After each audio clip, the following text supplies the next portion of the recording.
Maligayang pagbabalik sa bansa, Presidente Lu.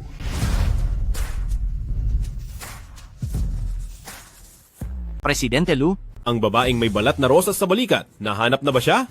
Presidente Lu, masyado pong mahirap ang pinapagawa ninyo. Ako. Ano po? Lagot na. Presidente Lu, ang matandang ginangpo, nagtatampo dahil sa tagal ninyong hindi pagdalaw sa kanya, ngayon po ay gumagawa siya ng testamento, sinasabing ibibigay niya ang lahat ng kanyang yaman sa isang hindi kilalang babae. Ihanda ang sasakyan. Masusunod po. Ha? 800 bilyong dolyar? Ibibigay niyo sa akin? Lola, hindi ba po ba't isa lang kayong matandang mag-isa sa buhay? Paano kayo nagkaroon ng ganyan kalaking pera? Ha ha ha. Halika rito. May sasabihin akong munting sikreto sa iyo. Ako ang founder ng Longyu Group at ang pinakamayamang tao sa Hangcheng. Ano po? Ang lola na tinulungan ko lang sa kung saan ay ang pinakamayamang tao pala at balak pang ibigay sa akin ng bilyon-bilyong pamana.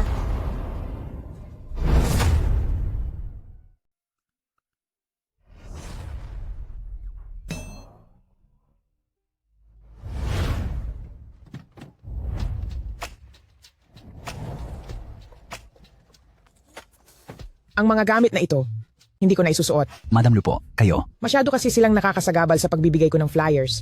Naghahanap kasi ako ng mapapangasawa ng apo ko. Heis.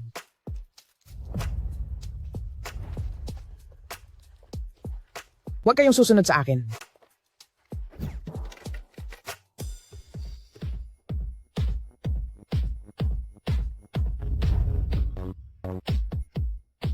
Kay ganda ng panahon, isang model ang aking apo.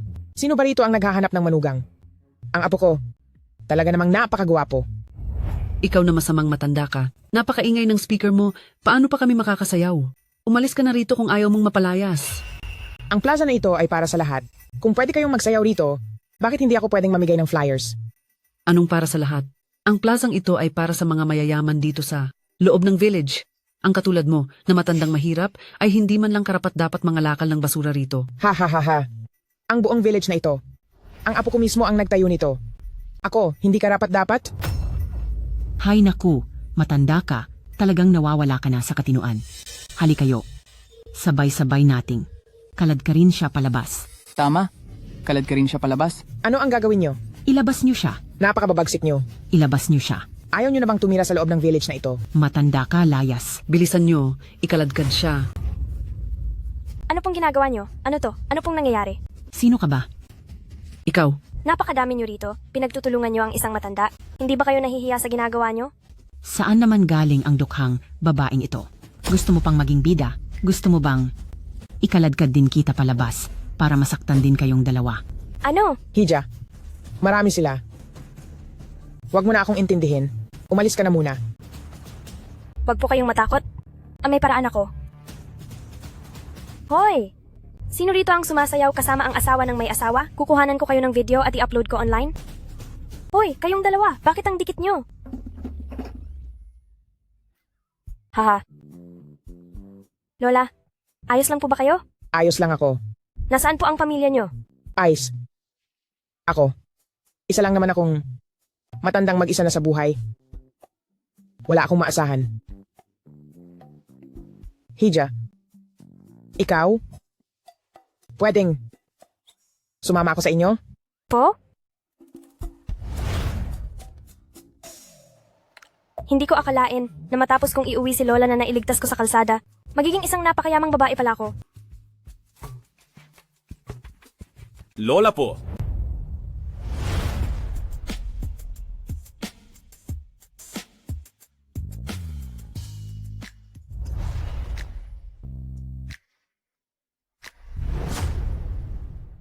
Lola? Hindi ba't wala kayong pamilya? Cheng Cheng. Siya ang aking nawawalang apo ng mahigit 30 taon.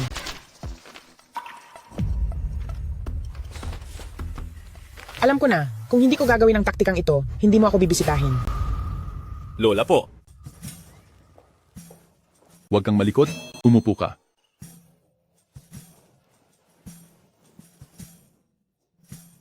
Bakit mo ibinigay ang pera sa isang kakikilala mo lang na estranghero?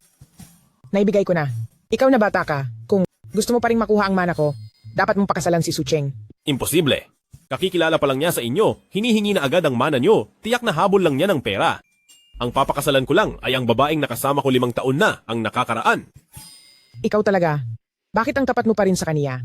Dahil lang nakasama mo siya, pinipilit mo pa ring pakasalan siya. Iba siya. Pwede sana siyang humingi ng pera o ng posisyon, pero pinili niyang umalis na lang. Mabuti siyang babae na hindi gahaman sa yaman o katanyagan. Wala akong pakialam. Kung hindi ka magpapakasal, ititigil ko ang pag-inom ng gamot. Kahit ano pa. Ang mga ari-arian ko ay maayos na ang pagkakaayos. Wala na akong kinatatakutan.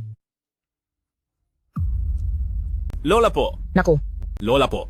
parang medyo hindi ako makahinga. Lola, ang gamot niyo? Nasaan ang gamot? Ah. Lola, ito na ang gamot. Inumin niyo po ito. Sige na, magpapakasal na ako, okay?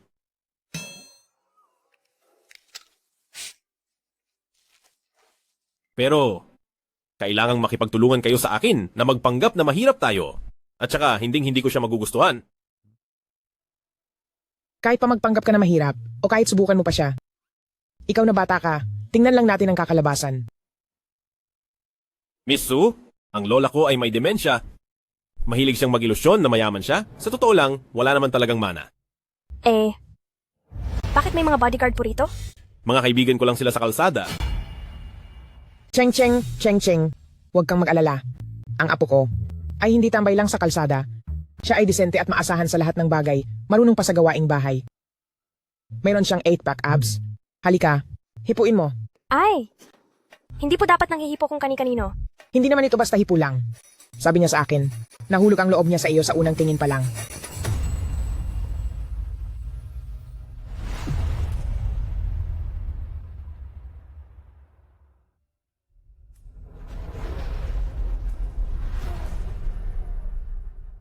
Sabi niya rin sa akin kanina, kung papayag ka daw, papakasalan ka niya. Pwede na kayong pumunta agad para magparehistro. Pag-ibig sa unang tingin? Okay lang kung ayaw mo. 30 taong gulang na ako. Marami rin akong trabaho. Wala talaga akong oras para makipag-date. Kung po pwede namang diretso na, ayos na rin magpakasal. Hindi? Payag po ako. Ha ha ha. Napakahusay. Maligayang pagdating sa bagong kasal. Nasa tamang lugar ba tayo? Bakit ang mga taong ito ay sobrang maasikaso? Kayo ang biglaang pinakasalan ng ating hangcheng na tagapagmana, kaya paano kaming hindi magiging maasikaso? Siguradong tama po ito. Gawing komportable ang inyong pananatili, ang aming pangunahing layunin sa serbisyo. Hindi na kailangan ng mga formalidad. Simulan na ang proseso. Ha. Sige po, dito tayo sa loob. Kayo pong dalawa. Masyadong matigas ang inyong pwesto, hindi maganda ang kalalabasan ng litrato. Sige po, makinig kayo sa aking utos. Lumapit pa ng konti. Ay, konting lapit pa. Paglapitin ang inyong mga muka. Maganda. Ngayon, tingnan ang isa't isa.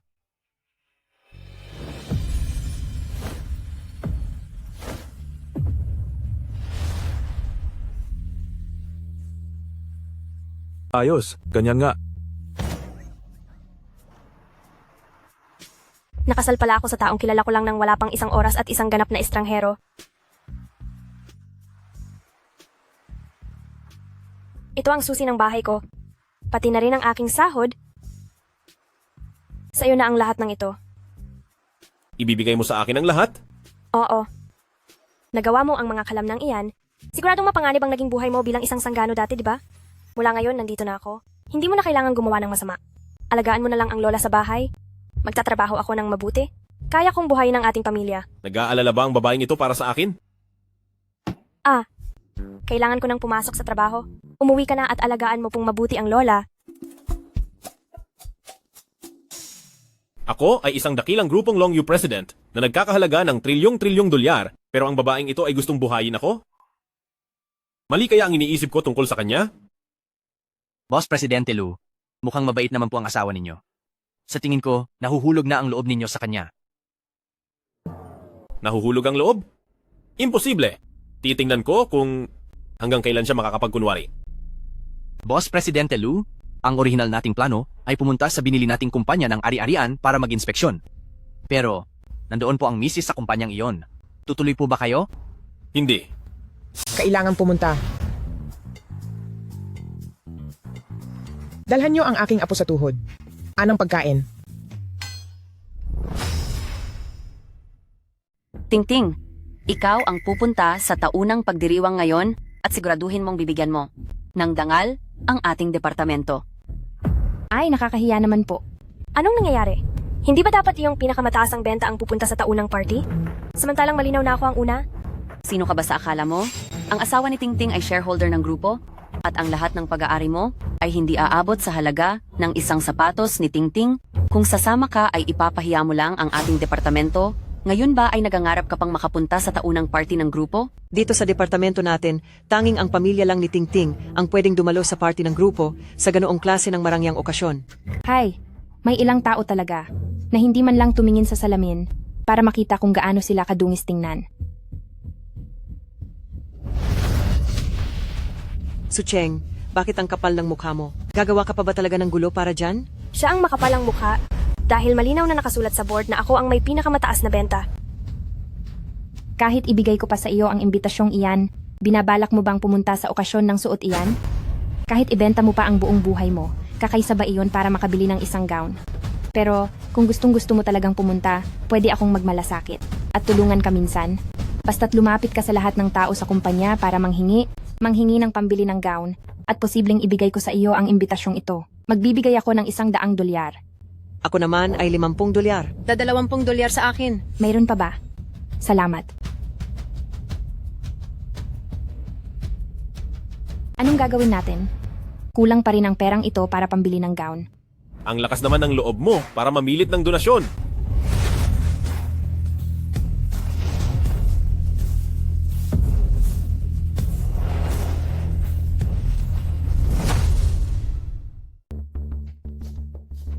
Sino kayo?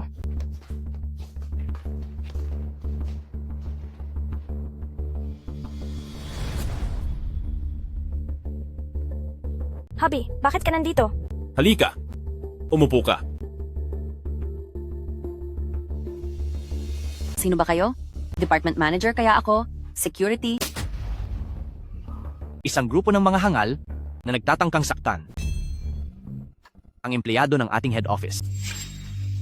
Akala ko naman kung sino. Iyon pala ay ang asawa ni Sucheng na amoy mahirap. Napakayabang naman. Nakasuot lang naman siya ng mumurahing suit. Siya at si Sucheng, bagay talaga silang dalawa dahil pareho silang basura. Tumahimik ka. At sino ka naman? Huwag mong isiping porket formal ang bihis mo, ay matatakot mo na ako. Ang asawa ko ay shareholder ng grupong ito. Ako ang special assistant ni Grupong Longyu, ang presidente, at pansamantalang humahawak sa posisyon ni general manager.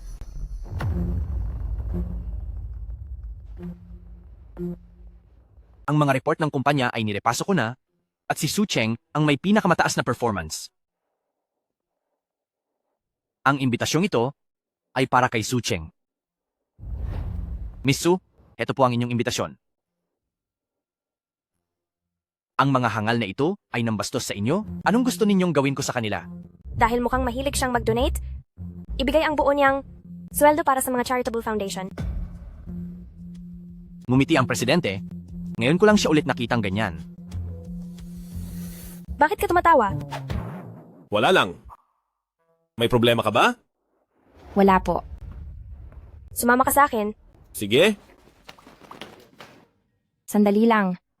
General Manager, bakit ang lakas pa ring mag-inarte ng taong iyan sa harap mo? Bakit? Masama ba?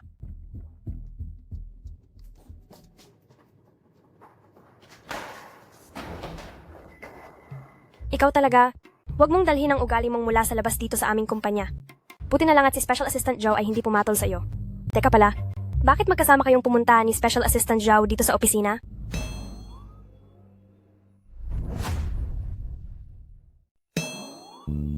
Pinagdadalhan lang kita ng pagkain. Nagkataon lang na nandito ako. Ano? Wow! Ngayon lang may gumawa nito sa akin, ang ipagluto ako ng pagkain.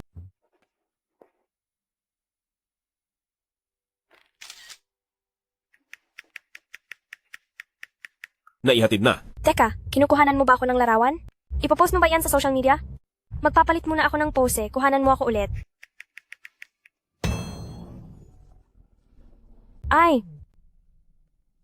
Ang mga lalaki talaga, hindi marunong kumuha ng litrato? Pagpasensyahan na natin?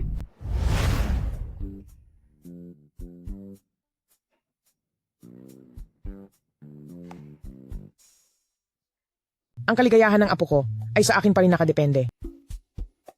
Siguraduhin mong sunduin si Cheng Cheng pagkatapos ng trabaho, kundi magpapadala ako ng maraming Rolls Royce para sunduin siya.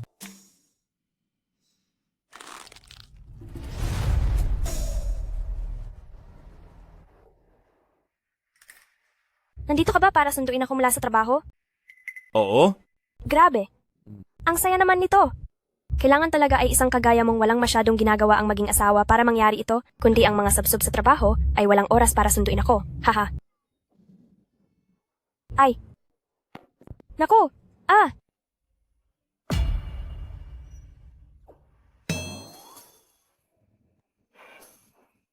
Nasira ang sapatos ko. Parang mas mabuting wag na lang akong pumunta sa party. Wala man lang akong maayos na damit o sapatos para isuot doon. Mapapahiya lang ako kapag pumunta ako.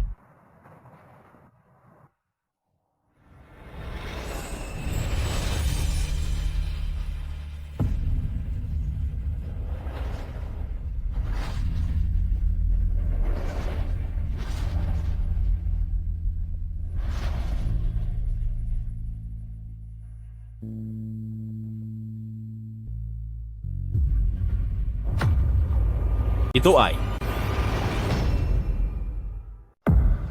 Iniisip niya ba na pangit ako? Ah, sticker na tattoo lang ito. Matatanggal din kapag hinugasan. hindi siya iyon. Ulat kay Madam Lu, nasira po ang sapatos ng asawa ng boss. Ano? Nasira ang sapatos? Grupong wardrobe. Tayo na. Opo.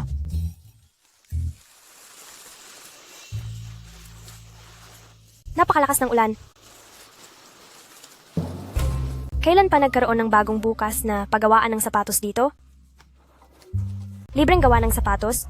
Ngayong araw lang.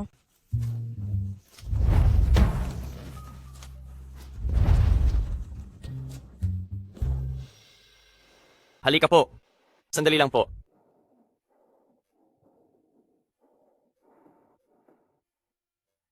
Magandang binibini. Eto na ang sapatos mo. Nagkamali yata kayo ng kinuha? Hindi po ito ang pares na dala ko. Ito po talaga iyon. Isa rin kasi akong mangarap na sapatero at gusto kong magdagdag ng disenyo sa sapatos nyo, kaya minodify ko ng kaunti. Wow!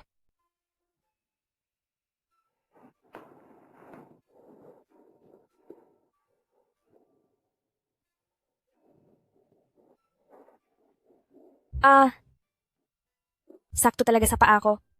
Ang galing nyo? Para lang mapalayaw siya ni Lola, talagang ibinigay niya ang lahat ng pagsisikap. Siya nga pala. Ang katabing mananahi ay isa ring nangangarap na modista. Maaari nyo ring tingnan ang kanilang promo. Sige.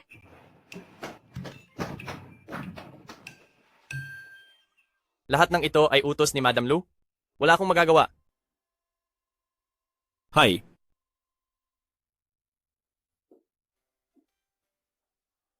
Itago nyo ito. Libre lang ang kuwintas na ito. Ang ganda ng kuwintas na ito. Pero libre lang? Peke lang yan. Peke lang po. Kaya lang ito, ganyan kakinang, dahil peke ang alahas na iyan. hay. Kunin mo na ito. Kaya naman pala. Ang kuwintas na nagkakahalaga ng $1 bilyong ay sinabi niyang peke. Mukhang hindi talaga natatakot si Lola na masira niya ito. Ingat po kayo sa pag-alis.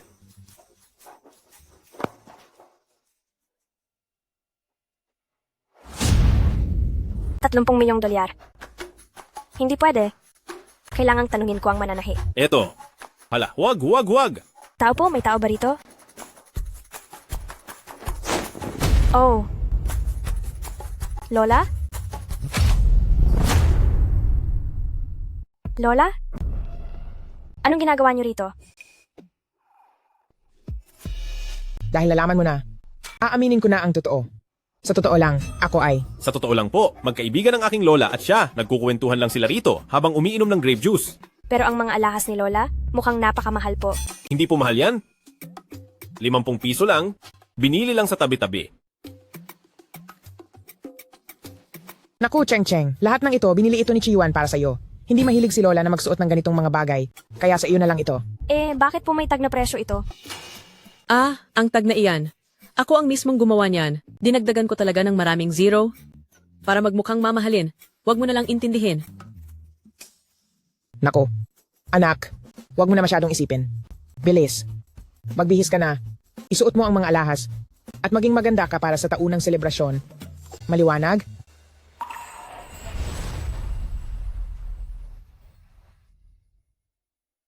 President, sa ganitong paraan ay hindi nyo kailangang ibunyag ang inyong pagkatao pero makikita nyo pa rin si Mrs. na engrandeng darating.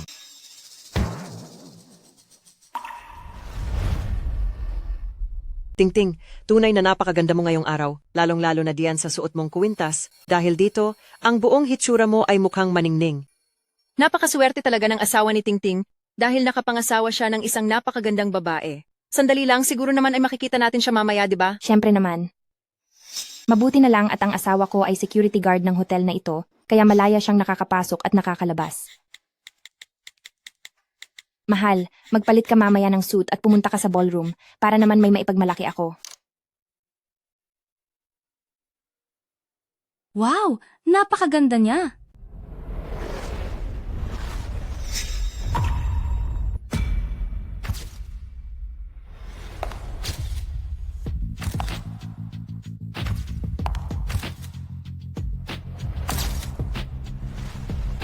Ang ganda naman, anak kaya siya ng sinong mayaman.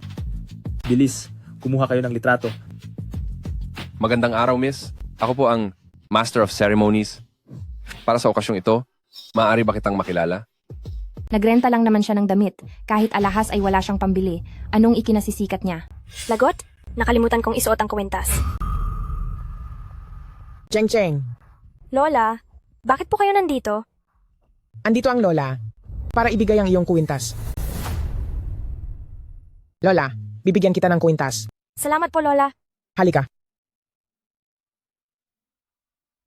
Hindi ba't yan ang tanging gawa ni Master Wu Daozi, ang Zhuang Xiaomeng DA? Isa lang iyan sa buong mundo at nagkakahalaga ng $1 bilyong. Lola, ito ay... Ang kuwintas na iyan, bakit kamukhang kamukha ng kay Tingting? Siguradong peke ang sa kanya.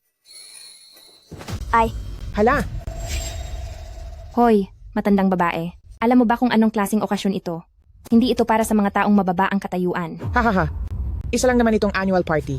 Kung hindi lang dahil sa pagbibigay ko ng kuwintas sa manugang ko, hindi ko pag-aaksayahang pumunta rito. Kuwintas? Nakuha mo pang banggitin ang kuwintas? Ang grupong Long Yu ay laging rumerespeto sa copyright. Tapos naglakas loob kang magsuot ng peking kuwintas dito? Ha, iyang sa iyo. Ang peke. Kalokohan. Ako ang asawa ng stockholder ng grupong Long Yu. Paano ako magsusuot ng peke? Anong stockholder? Ilang taon lang akong hindi nakialam sa mga gawain sa kumpanya. Tapos ang asawa lang ng stockholder ay may ganang magmayabang sa harap ko? Lola, Pinapayuhan kita. Ibalik mo na agad ang kuwintas kay Cheng Cheng at humingi ka ng tawad kay Cheng Cheng. Kung hindi, humanda ka sa mangyayari. sige. Su Cheng, lumuhod ka at pulutin mo. Ikaw! Ikaw mismo ang may ayaw nito, kaya huwag mo akong sisihin sa gagawin ko. Ang kapalaran ng mga peking gamit ay ang masira. Ikaw!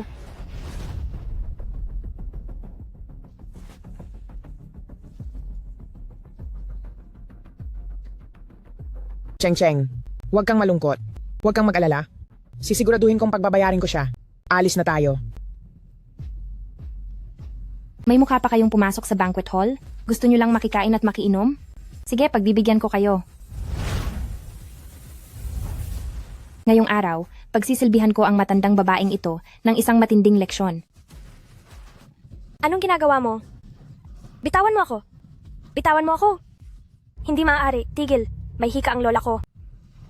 Tumigil kayo. Lola. Tigil. Lola! Wag po. Bitawan niyo ako, bitawan niyo ako. Mapapahamak siya sa ginagawa niyo. Matandang babae lang naman siya. Walang kwenta ang buhay niya.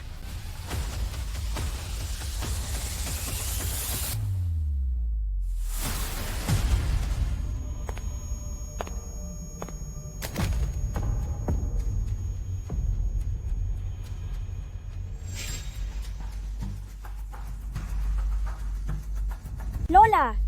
Narito na si President.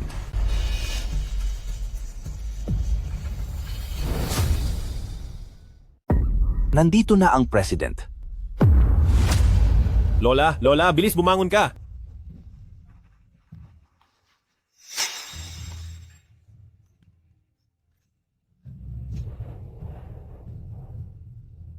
Lola?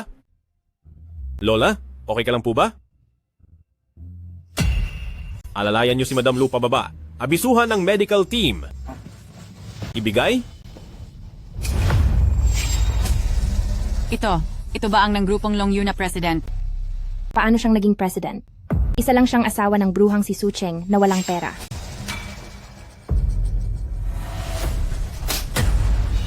Sino ang nagbigay sa'yo ng lakas ng loob na magsalita ng ganyan sa president? Siya ang president. Paano nangyari yun?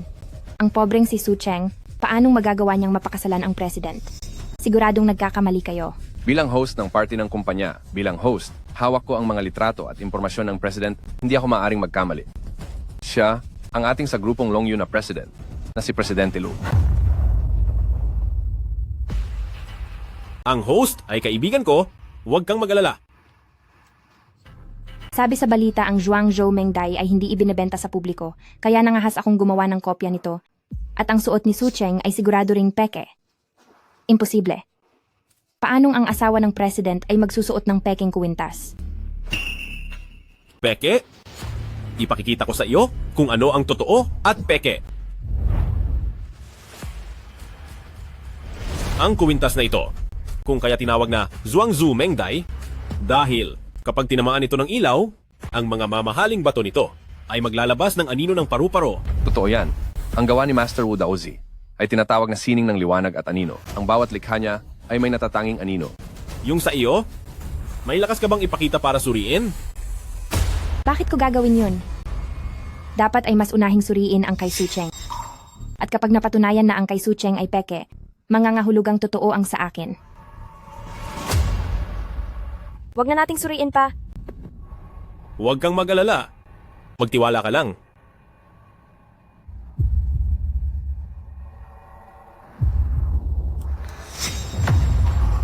Ito nga talaga ang likha ni Master Wu Daozi na Zhuangzhou Mengdai.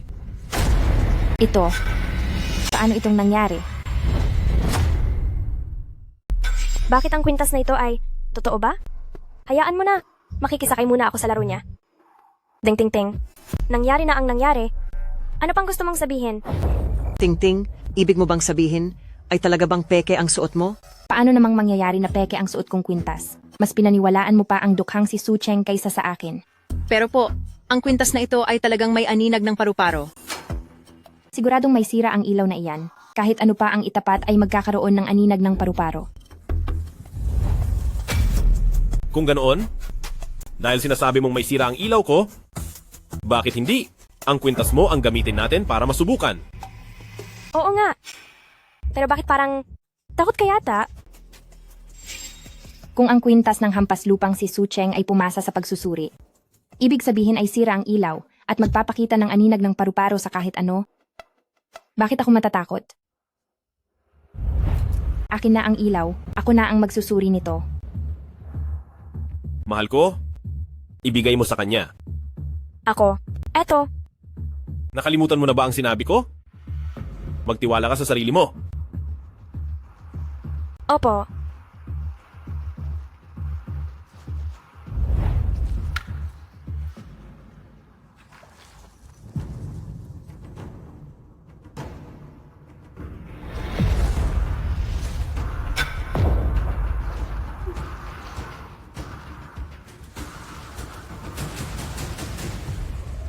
Ang kwintas mo ay peke.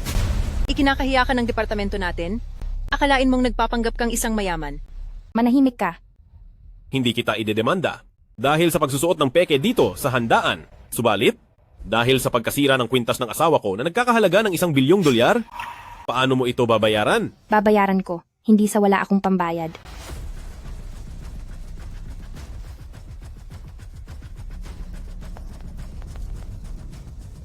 May pumasok na $10,000 sa alipay. Hindi ka ba marunong magbasa o sadyang hindi ka marunong magbilang? Ang kwintas na ito ay nagkakahalaga ng $1 bilyong. May limitasyon ang paglipat ng pera sa card ko. Kailangang unti-untiin ang pagkuha para mailabas ang lahat. Pirirmahan mo ito, ang kasulatan ng utang. Pirmahan mo ito. Isang promissory note. Anong ibig mong sabihin? Hindi naman sa hindi ako magbabayad, pero bakit kailangan pa ng promissory note? Siyempre, dahil ang promissory note ay may bisa sa batas. At ang pagkatao mo ay hindi ko masyadong pinagkakatiwalaan. Pwede mong itanong kung sino rito ang gustong maging garantiya mo? Kayo.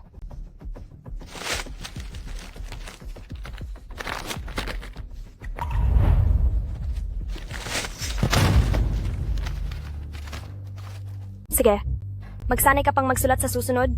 Napakapangit ng pirma mo. Hindi lang ito basta promissory note para na itong habang-buhay na pagkakatali sa utang. Sigurado, pati mga magiging anak at apo niya ay kailangang magtrabaho para mabayaran yan. Sino ba kasi ang nagsabi sa kanyang magbulag-bulagan? Lakasan ng loob na apihin ang asawa ng presidente.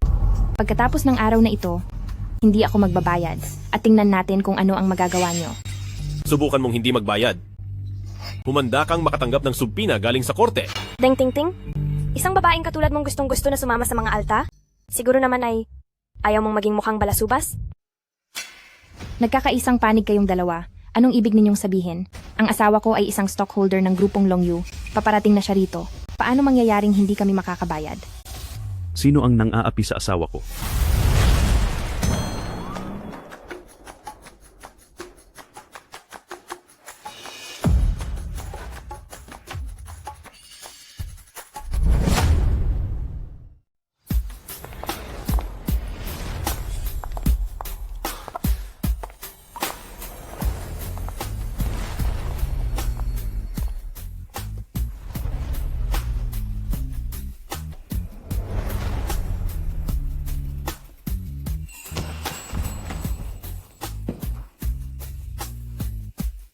Bakit ka tumatakbo?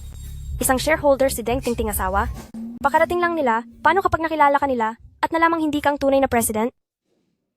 Dahil lang doon, ay kinaladkad mo na ako palabas? Ano pa ba dapat? Baka mamaya, iyong nakuha nating $10,000 ay biglang mawala na lang?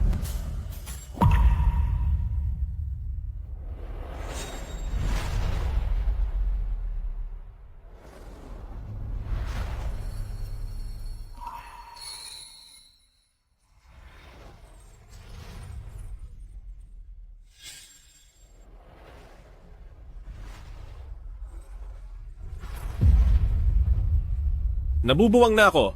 Gusto ko sanang haplusin ang ulo niya. Ano? Ano bang ginagawa mo? Napakaliit mo. Luchi Yuan, anong ibig mong sabihin?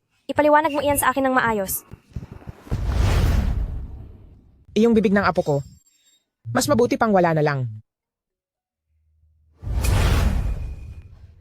Asawa, kailangan na nating tumakas. Kakalabanin ko lang ang president pati ang asawa niya at may utang pa akong napakalaking halaga. Anong president? Kakatanggap ko lang ng abiso na hindi darating ang president sa party na ito. Ang galing mo, Su Cheng. Niloko mo pa talaga ako. Lola, saan niyo po binili ang lahat ng alahas na ito? Kailangan nating ibalik ang pera pati na ang kwintas sa kanila. Hay naku, Cheng Cheng. Alam mo, yung mga nagtitinda sa tabi-tabi. Ngayon nandyan sila, bukas naman ay lilipat na sila. Saan ko pa sila hahanapin? Pero kailangan pa rin nating humanap ng pagkakataon para maibalik ang kwintas sa master na si Wu Daozi. Sigurado ka? Siyempre, hindi naman tayo ang may-ari nito, kaya dapat lang itong ibalik sa totoong may-ari. Sige. Hala, Cheng Cheng. Tingnan mo siya. Ang suot niyang suit. Mukhang marami siyang kinuhang pera nang hindi mo nalalaman? Oo nga po. Sandali.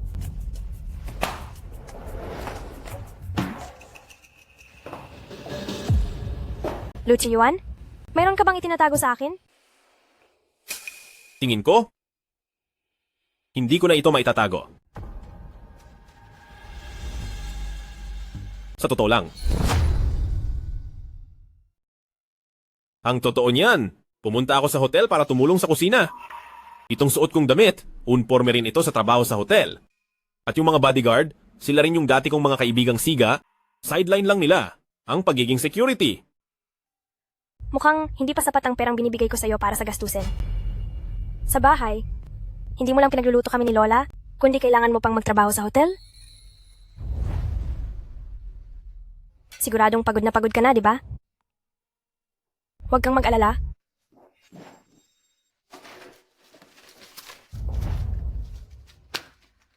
Pagsisikapan kong kumita ng pera, magtatrabaho ako ng mabuti, at hinding-hindi ko hahayaang magutom kayo ni Lola.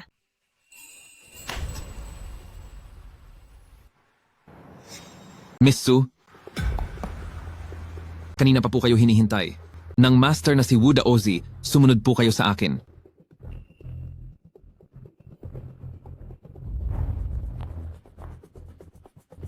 Elder Wu, narito na po siya. Po? Kayo po ba talaga ang master na si Wu Daozi? Nakita ko na po kayo sa mga magazine. Sumakay ka na. Sige po.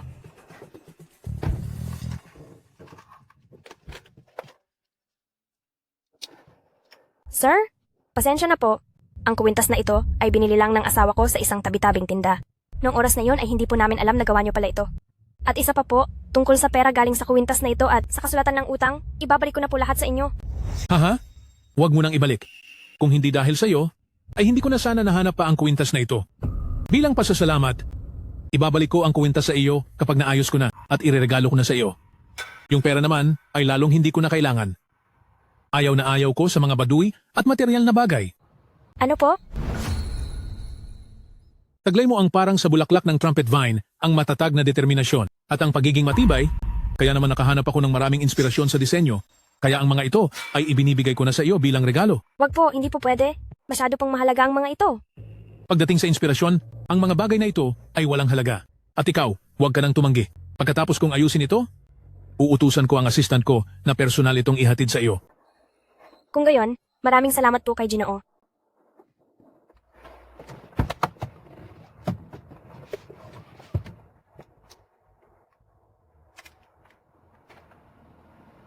Presidente Lu, tapos na ang gawain ko.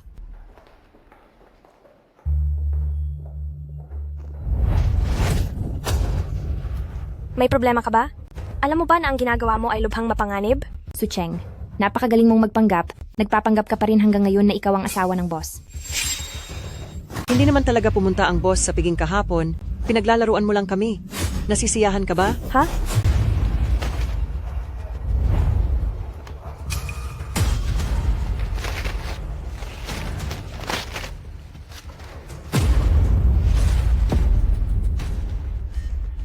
Sucheng, niloko mo ako.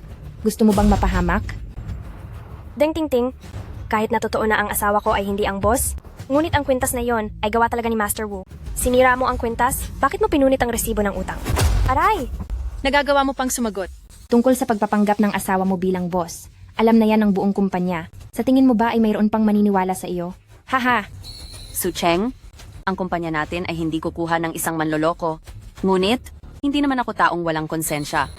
Ang kontratang ito, para kay President Huang, ay hindi pa rin namin makuha. Bakit hindi? Ikaw ang kumuha nito? President Huang? Hindi ba't sikat ang taong iyon bilang isang manyakis? Hindi ba kilala iyan na isang bastos na tao? Hahaha, bakit? Ayaw mo bang pumunta? Kung ganoon, maghintay ka na lang na masisante. Kahit anong mangyari ay matatapos ka pa rin. Sucheng, bilisan mo na at umalis ka na sa kumpanya. Kailangan pa akong tustusan si Lola at si Lu Chiyuan, ngunit kailangan ko sila. Hindi ko maaaring mawala ang trabahong ito.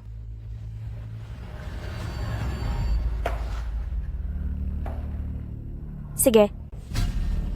Pupunta na ako kay President Huang.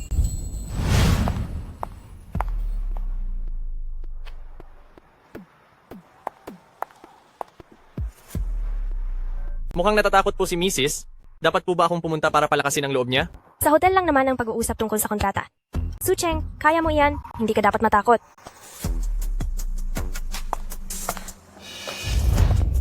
Hindi maaari? Hindi maaari? Ang pakikipag-usap sa hotel ay parang hindi tama pakinggan? Wag na lang kaya. Umalis na si Mrs. Mukhang balak na niyang tumigil. Para kay Lola at kay Lu Chiyuan, Sucheng, hindi ka dapat matakot. Nagbalik muli si Mrs. Marahil ay pinalalakas na niya ang sarili niyang loob.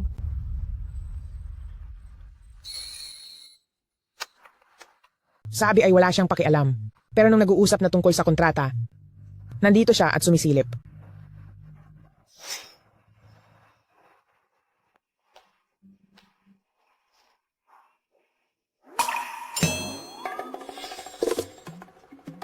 Hindi ba iyon ang lalaki sa baba na gumagawa ng sapatos?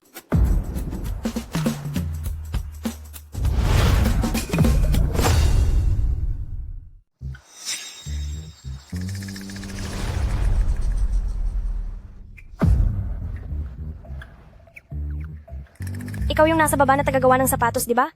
Bakit ka nandito? Ah, oo. Ako nga po ito. Nandito po ako para mag-ayos ng mga sapatos.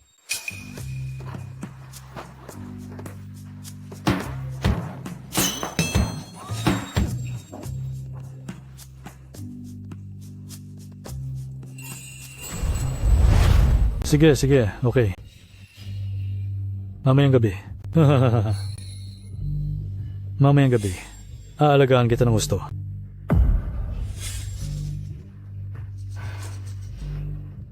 Magandang araw po, President Huang. Ako po si Su Cheng mula sa Design Department ng Longyu Real Estate. Nais ko po sanang pag-usapan ng mga detalye ng kontrata. Lakasan mo. Hindi kita marinig. Ako po si Su Cheng mula sa Design Department ng PN03. Lumapit ka rito.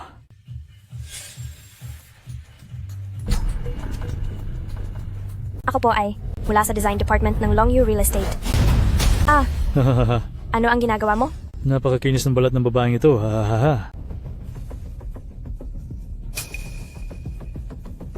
Amo, hindi pa po namin makita ang eksaktong kinaroroonan ni Mrs. President Huang, matuto kang rumespeto. Naparito lang ako para pag-usapan ng kontrata. Pag-uusapan ng kontrata, kliyahan mo muna ako masiyahan sa'yo bago tayo mag-usap. Kapag hindi ka tumigil, tatawag na ako ng pulis. Pulis? Ang kwartong ito ay mayroong signal blocker kaya hindi ka makakatawag. Neng, walang babaeng nakakalis dito nang ganun-ganon na lang. Lumapit ka na ng maayos. Saklolo, tulong! Saklolo po! Tigil. Tigil. Saklolo!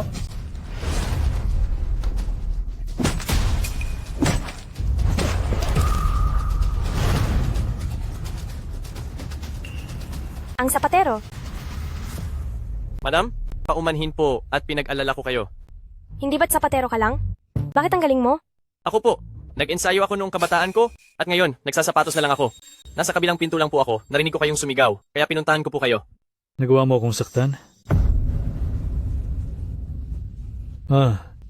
Alam mo ba kung sino ako?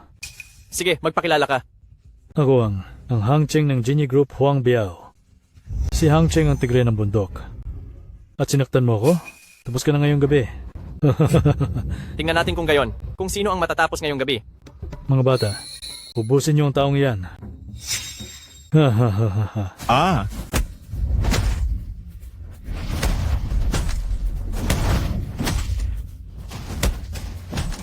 Wow! Sino pa? Mga inutil, humanda ka sa akin.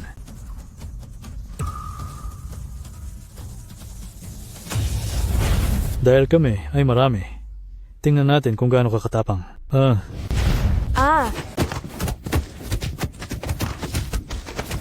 Young Master, hindi ko na kaya ito. Pumunta na kayo dito. Akala ko ba magaling ka? Lumaban ka ngayon. Nandadaya kayo dahil marami kayo. Munti ko nang makalimutan ang babaeng ito. Anong gagawin mo? Umalis ka riyan. Saklolo. Sino ang nangangahas na lumapit sa babae ni Lu Chiyuan?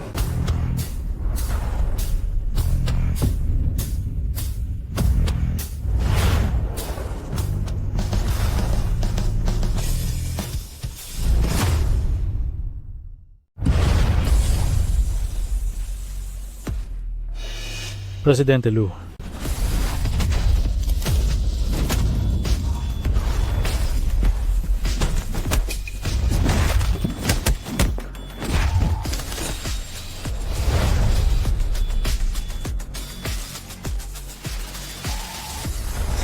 Sabihin mo sa akin, Alin sa mga kamay mo ang humawak sa kanya? Presidente Lu, nagkamali po ako. Talagang hindi ko alam na siya pala ang babae niyo. Kung alam ko lang, paano ko yun magagawa? Natakot ka ba? Sila. Bakit Presidente Lu ang tawag nila sa iyo? Mali lang ang narinig mo. Ang hayop na iyan. Kung ano-ano ang sinasabi. Eh ang mga bodyguard na ito? Mga kaibigan mo ba sila noong nasa masamang gawain ka pa? Oo. Kahit na nagbago na ako, nananatili pa rin silang tapat sa akin. Ang husay talagang mag-imbento ng kwento ni Amo. Pero iyong sapatero, pagkatawag pa lang niya ng amo, ay dumating ka na? Lu Chiyuan, nahulaan ko na ang lahat? Tandaan mong tayo ay mag-asawa sa pangalan? Bakit mo ito nililihim sa akin? Lagi silang tumatawag ng Presidente Lu? Tapos tawag pa nila sa iyo ay amo? Huwag mong sabihing ikaw ay... Tinatawag ka nilang Presidente Lu. Tapos tawag din sa'yo ay, Sir? Hindi kaya? Hindi kaya ikaw ay isang uri ng gigolo? Yung sa mga bar? Hindi. Ay naku, huwag kang mag-alala. Hindi naman kita huhusgahan. Ngayong, nagbago ka na ng buhay. Basta't, sa susunod, huwag ka nang bumalik sa dati mong ginagawa, ayos na yon.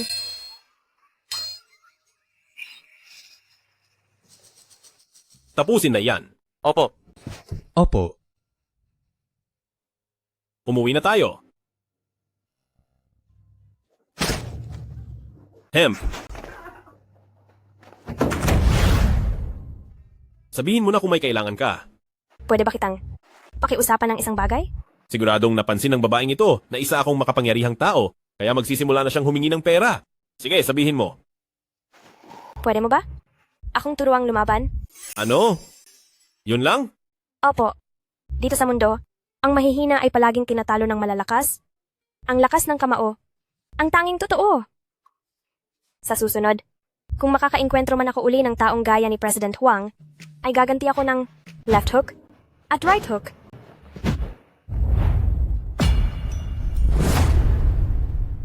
Itaitan ng core mo. Huwag mong ilagay ang bigat mo masyado sa harap. Paano naman ang mga kamay mo? Ganyan nga. Sige.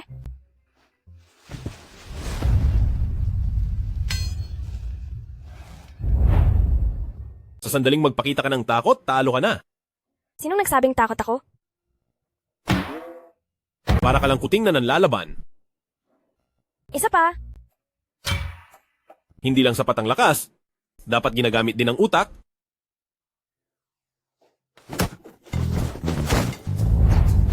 Ang tawag dito ay pagsorpresa sa kalaban. Matalas ang isip mo at mabilis din ang galaw mo. Pero, Teka, wag na wag mong liliitin ang iyong kalaban. aray! Masakit! Ang sakit! Oh? Ang tawag dito ay diskarte ng manlilin lang. Hala! Pasensya na, sorry talaga. Hindi ko sinasadya. Maayos lang ako. Ako na, ihipan ko ang masakit.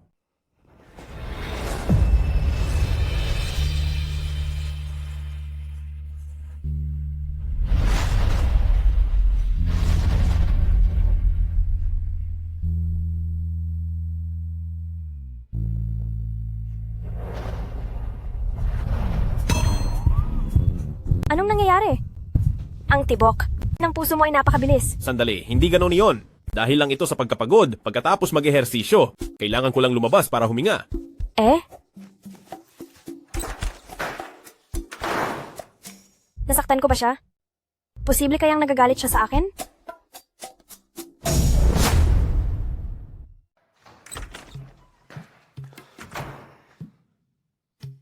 Parang may kakaiba sa katawan ko. Napakabilis ng tibok ng puso ko. Ako ba ay may sakit? Presidente Lu, sa galing ninyo sa pakikipaglaban, paano kayo nasaktan ng iba? Posible kayang ang kalaban nyo ay isang world boxing champion?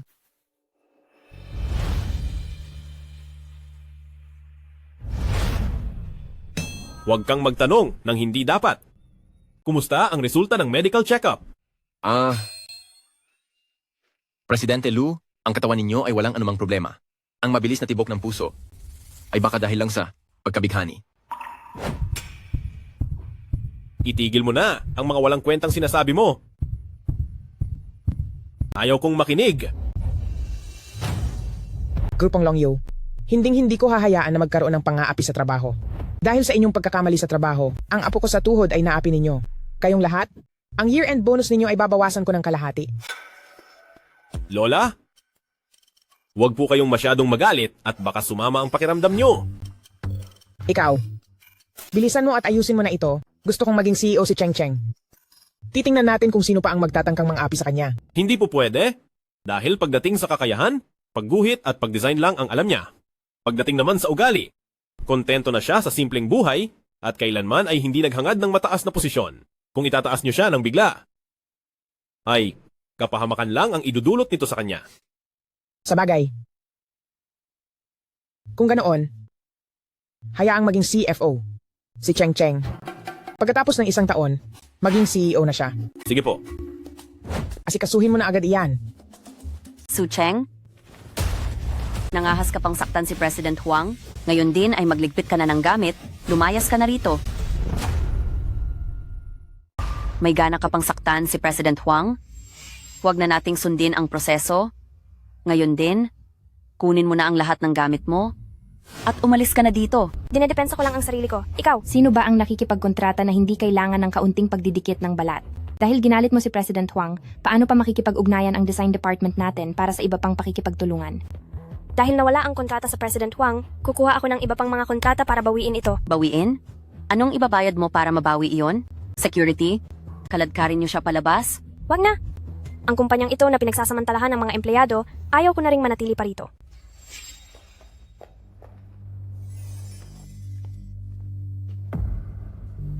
Bilang paumanhin mula kay President Huang, itinaas nila ang halaga ng kontrata sa 20 milyong dolyar.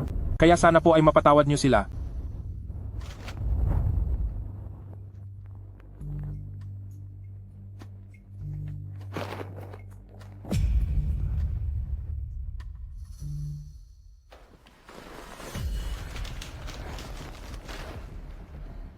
$20 milyong nga. Su Cheng, paano mo nagawa iyon? Siguradong ginamit niya ang kaniyang sarili para dito. Napakawalang hiya talaga. Pinapayuhan kitang mag-ingat sa mga sasabihin mo. May gana kang saktan ako? Hawakan niyo siya. Anong ginagawa niyo?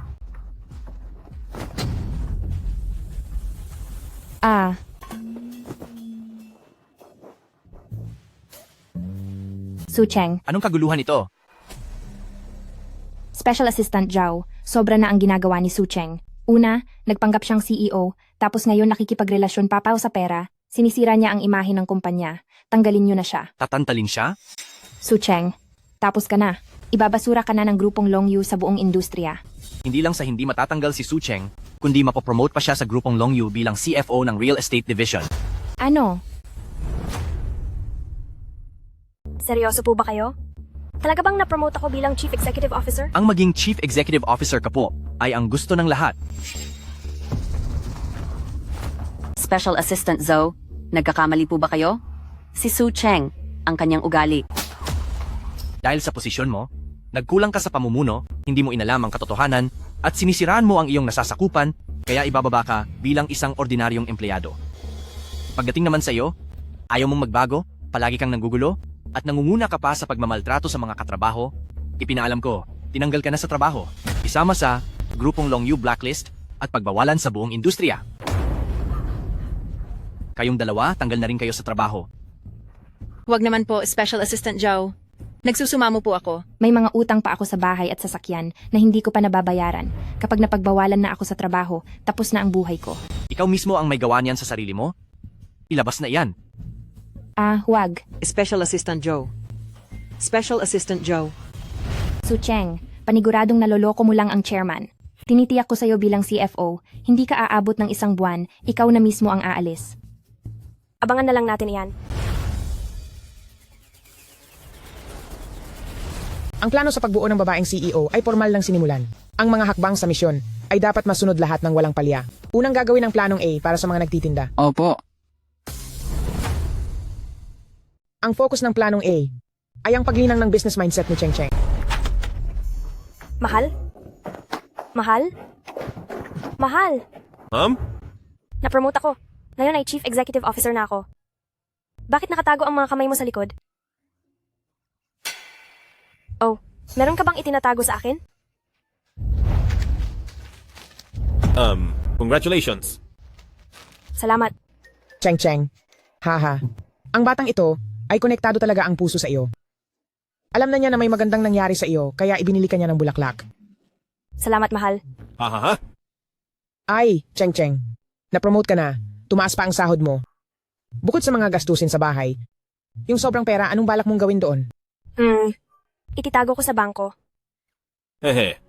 Kayong dalawa, sumama kayo sa akin at magtinda tayo sa tabi ng kalsada. Po?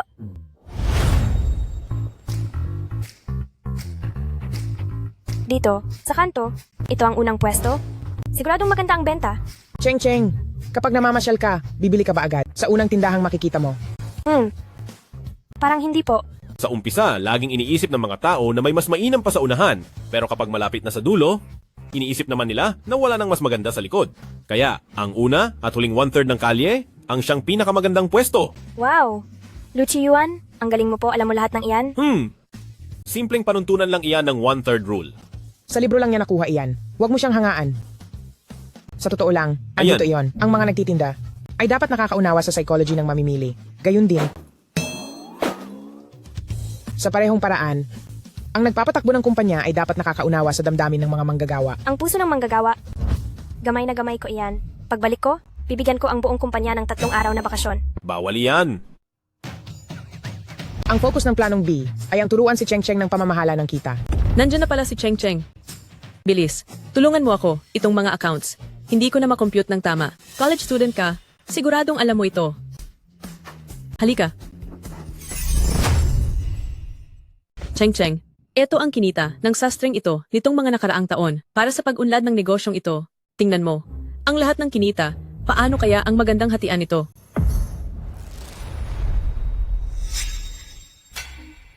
Po?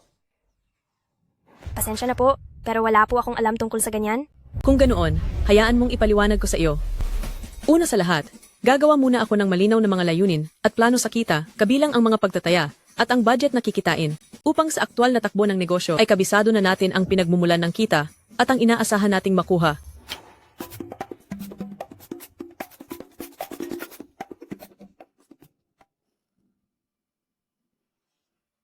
Iyon lang naman ang mahalaga.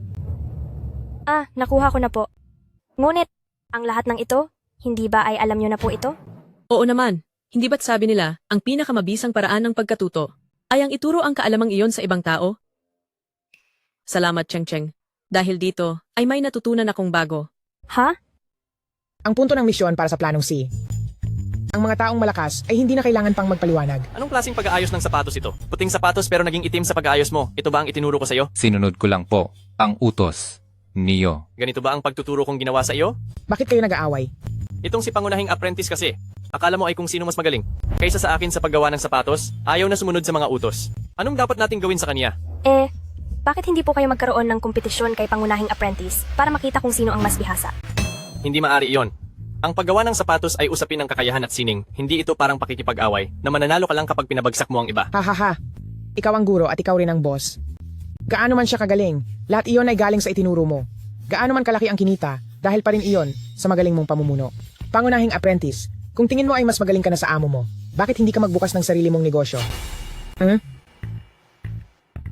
Tanging ang mga mahihina lamang ang nangangailangan ng kompetisyon at pagpapatunay. Ang mga malakas ay hindi na kailangan pang magpaliwanag. Ang nakakapigil sa ibang tao ay hindi ang iyong talento, kundi ang iyong kapangyarihan. Tara na! Tapos na ang leksyon para sa araw na ito.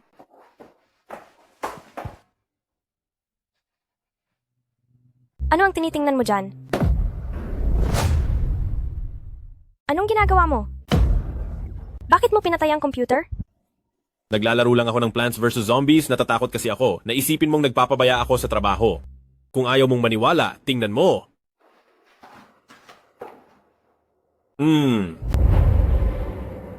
Natatandaan ko hindi ito ang page kanina. Ang page na iyon mukhang isang spreadsheet. Ang ibig mong sabihin ay ito ba? Ah, ganoon pala iyon. Magpahinga ka na ng maaga, huwag kang magpuyat sa paglalaro. Ha, sige.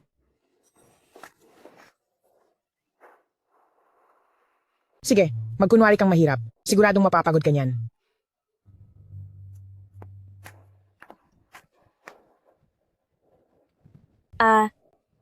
Hindi ko inakalang ang huling kontratang kinuha ko ay magbibigay ng mataas na komisyon. Dati, laging si Lola ay puro peking alahas ang suot. Sa loob-loob niya, siguradong gustong-gusto niya ang mga kumikinang na mga palamuti.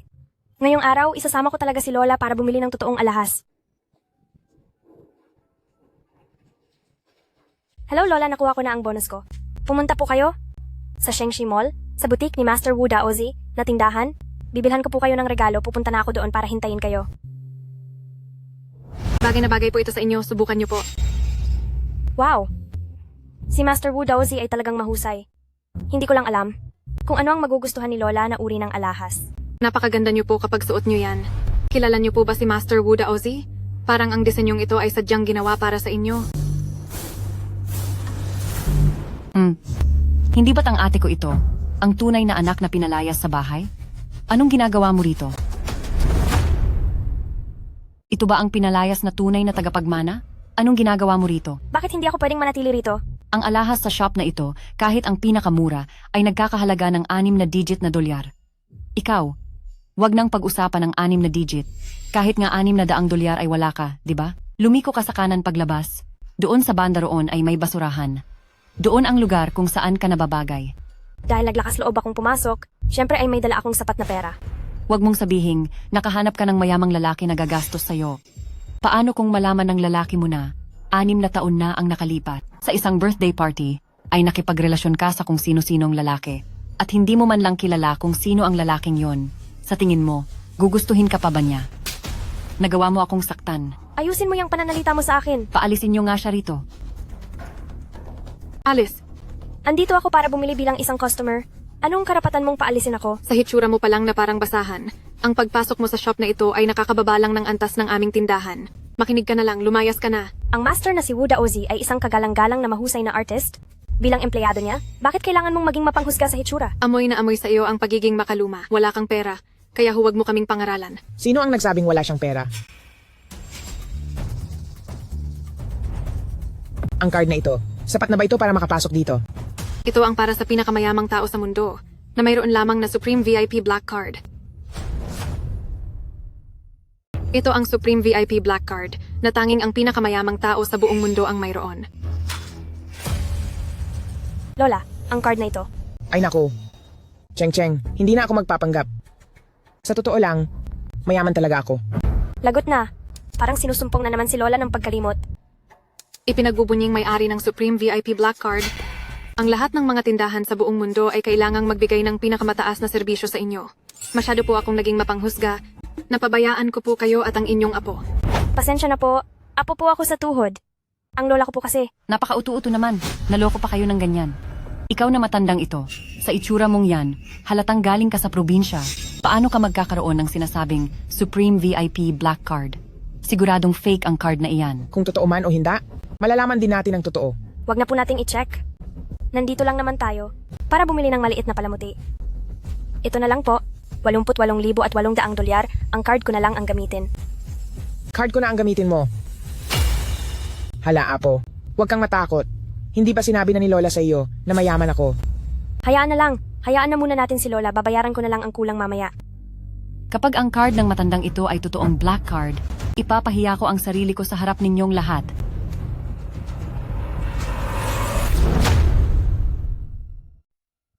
Hindi makilala? Hindi ako nagsisinungaling sa iyo. Silang dalawa ay mga manloloko. Pasensya na po. Ang lola ko, medyo matanda na po siya, at medyo naguguluhan na ang isip. Nagdala ka pa ng baliw na matanda para gumulo rito? Ha? Alam niyo ba kung magkano ang kinikita ng tindahang ito sa loob ng isang araw? Wala akong oras dito para makipag-asaran sa inyo. Apo na babae. Huwag kang masyadong magpakababa. Hindi malabo ang isip ko. Tunay na black card ito. Tatawagan ko lang si Wu Daozi. Hello? Si Wu ba ito? Nandito ako sa tindahan mo sa Shengshi. Madam Lu? Madam Lu? Bilis, pumunta tayo sa tindahan sa Shengxi. Tumatawag kay Master Wu? Sa pagkakaalam ko, ang ganitong black card sa buong Hangcheng ay iisa lang ang meron. Nasa kamay iyon ng napaka-misteryosong na si Presidente Lu. Ibig mo bang sabihin, ikaw si Presidente Lu? Ha ha ha ha. Pasensya na. Pero ako ang lola. Ni Presidente Lu. Ha ha ha ha ha ha. Wag po kayong masyadong maingay, ma-stress niyo si Lola. Lola, wag mo na silang pansinin. Tayo na. Su Cheng, ang matandang ito ay may sakit na sa pag-iisip. Pati ba ikaw nawalan na rin ng bait?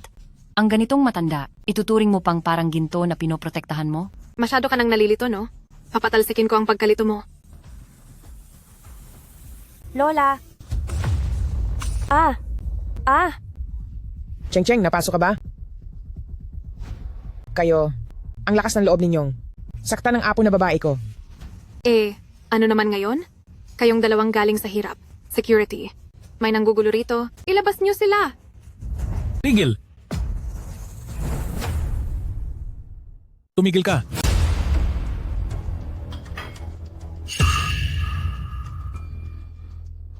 Master Wu, pasensya na po. Hindi ko alam na isang exclusive na shop ito. Ako at ang lola ko, hangang-hanga po kami sa inyong mga disenyo. Huwag ka nang magpaliwanag pa, naiintindihan ko na. Sige, isama mo na si Miss Su upang magpalit ng damit. Master, ang 2 taong ito po, wala silang VIP card at pumasok pa sa ating stall. Pati fake card ay ginamit kanina. Master, bakit niyo po ito? Master, ang 2 ito ang bumababoy sa pangalan ng inyong tindahan. Miss Su, nabalitaan kong na-promote ka na raw bilang grupong Longyu Chief Administrative Officer. Kung gagamit ka ng iyong kapangyarihan, ang 2 ito, anong dapat gawin sa kanila? Mataas ang tingin sa sarili ng staff, at hindi patas ang pakikitungo, pati mga mamimili ay hinahamak nila. Kaya nararapat lang na sila ay sipakin sa trabaho. Pagdating naman kay Sumeng, bilang isang consumer ka, wala kaming karapatang diktahan ka. Pero ang iyong ugali ay hindi nararapat para sa disenyo ni Master Wu. Ang mungkahi ko po, sa hinaharap, ang anumang gawa ni Master Wu ay hindi ibebenta sa kanya. Ikaw. Mabuti. Gagawin natin ang sinabi ni Miss Su. Ikaw, tanggal ka na sa trabaho. Hindi ka pa ba aalis? Master, bakit nakikinig po kayo sa sinasabi ni Su Cheng? Bakit parang utos niya ay batas sa inyo? Siya ay isang dukhang wala namang pera. Ang batang si Su Cheng ay isang malapit na kaibigan ko at si Madam Lu naman ay dating kamag-aral ko. Ang dangal ng tao, hindi nasusukat ng pera lang. Security, ilabas siya rito agad. Wag po, Master, nagkamali po ako. Kung ako ay mapapasama sa blacklist, paano na ako mapapasali sa samahan ng mga mayayaman? Master. Lola, talaga po bang kaklase niyo noon si Master Wu? May pinagsamahan kami. Cheng, pumunta ka na muna roon at magbihis. Mag-uusap muna kaming magkaibigan. Sandali po. Master Wu, ang lola ko po ay medyo nalilito ang isip. Maaari po ba ninyong pabantayan siya muna? Sige, huwag kang mag-alala. Sige po. Parang may hindi tama ngayong araw, siguradong may daya rito. Madam Lu, hindi pwedeng ganito palagi ang takbo nito. Kailangang aminin mo na kay Batang Ginang. Pero ayaw naman ni Presidente Lu. Hindi ko na alam ang dapat gawin sa sitwasyong ito. Ay, kahit na si Chi Yuan ay ikinasal na kay Cheng. Hindi pa rin siya tumitigil sa paghahanap sa bawat dako. Sa nakasama niya noon sa isang gabi, yung sa may balikat, ay mayroong hugis pulang rosas na marka sa babaeng iyon. Pinagagawa pa niya ako ng kwintas para sa babaeng iyon na may disenyong rosas. Lola. Salamat po, Master Wu. Pauwiin ko na po ngayon din ang lola ko. Su Cheng, ikinasal ka talaga kay Presidente Lu? Pero ngayon, ang tunay na pinapangarap ng puso ni Presidente Lu ay ako na.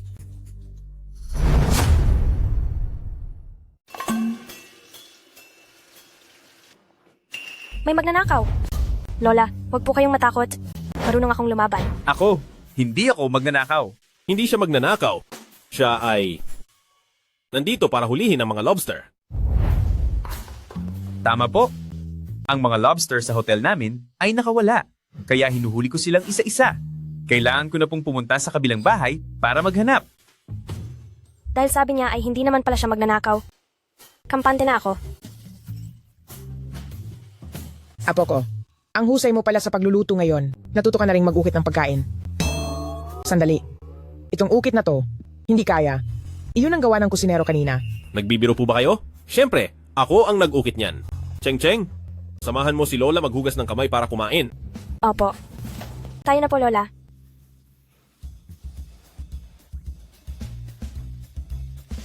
Nagawa mo pang lumingon?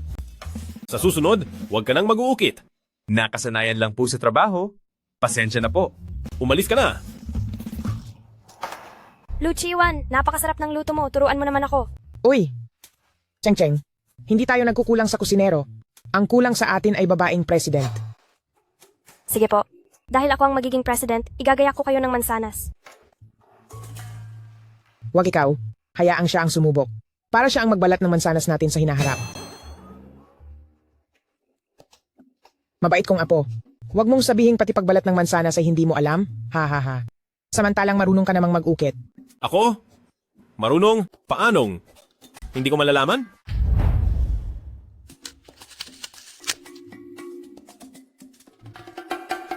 Tingnan mo, itong mansanas. Ang kapal ng balat at halos wala ng laman, ang laking sayang nito. Marunong ka raw mag-ukit. Pero bakit hindi ka marunong magbalat ng mansanas? Ah? Balat lang ng mansanas ang gusto kong kainin. Yung balat ng mansanas na may kasamang laman ang pinakamasarap. Na-promote na ako sa trabaho, kaya kayo ni Lola hindi nyo na kailangang magtipid ng sobra. Ang bawasan ng mga intindihin mo ay siyang dapat kong gawin.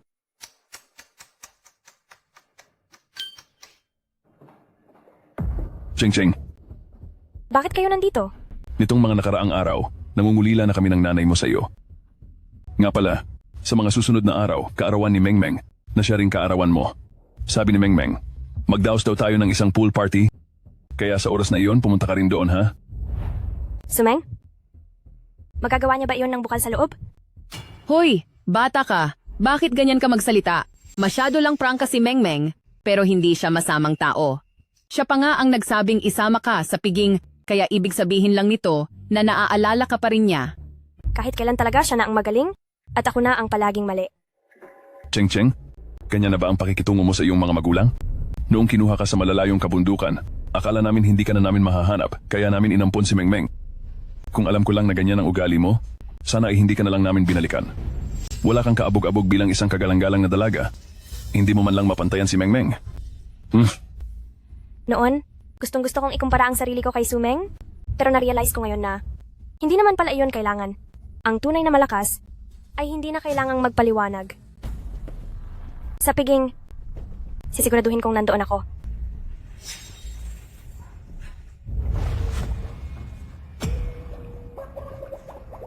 Anong ginagawa mo? Anong bumabagabag sa iyo? Anong ginagawa mo? Gusto mo na bang mawala? Nag-ensayo lang ako na pigilin ang hininga ko. Pagpigil ng hininga. Opo, ang mga magulang ko na nagtaboy sa akin mula sa pamilya namin at ang umagaw sa posisyon ko na anak-anakan nilang babae ay inimitahan ako sa isang pool party. Natatakot ako na baka itulan nila ako sa tubig at tuluyan akong mawala. Kung ganoon, pwede ka namang hindi pumunta. Gusto kong makita kung ano ba talaga ang binabalak nilang masama. Tutal, sa pagkakataong ito, wala na akong kinatatakutan. Marunong ka bang lumangoy? Hindi po. Sumama ka sa akin.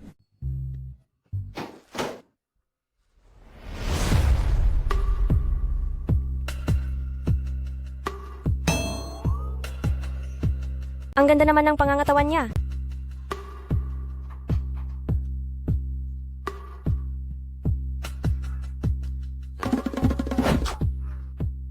Maayos ka lang ba?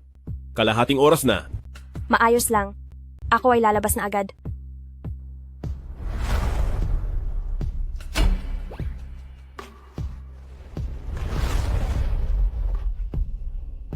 Ito ang unang beses kong mag-swimsuit at hindi pa ako masyadong sanay. Sigurado ka bang? Pupunta ka sa party ng ganyan? At hindi ka man lang mag-aayos? Hindi na kailangan. O baka naman, gusto mo lang akong makitang nakabihis? Tingnan mo nga. Sa katawan mong iyan, sapat na ang ganyang suot.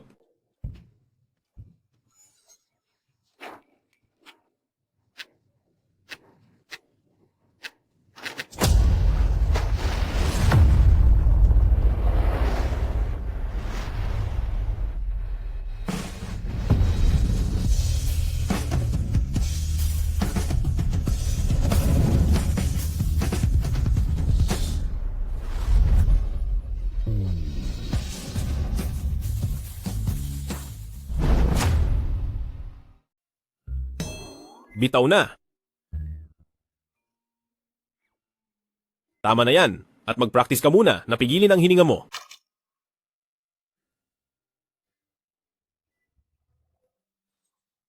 Naka-diving suit lang siya? Pero bakit nararamdaman ko pa rin ito sa kanya? Siguro sobra-sobra na ang nutrisyon na kinakain ko kamakailan? O sige. Ipakikita ko muna sa iyo kung paano, tsaka kita ituturo ng dahan-dahan. Sige po.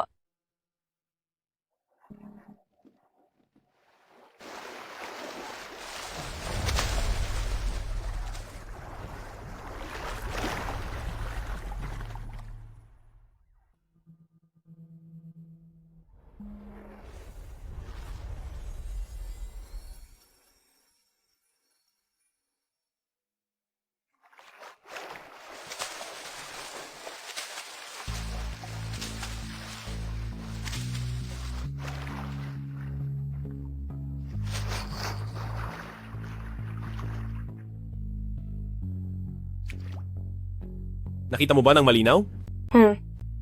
Hindi. Hindi ko nakita ng malinaw. Lalangoy ulit ako ng isa pang beses, tapos ipapaliwanag ko sa iyo ang bawat detalye. Tumingin kang mabuti. Sige po.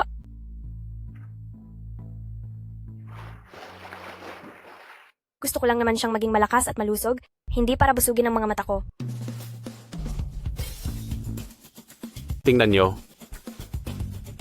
Huwag nang maging kuripot. Gising na kaninang umaga.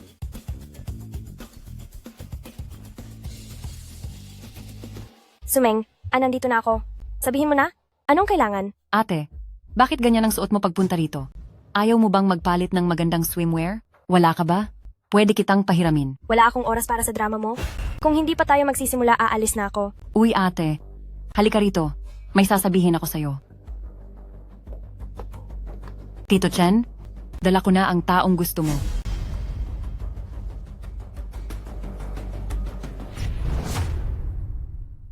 Maganda ka naman pala. Pero ang tingin ko, mukha kang prom day.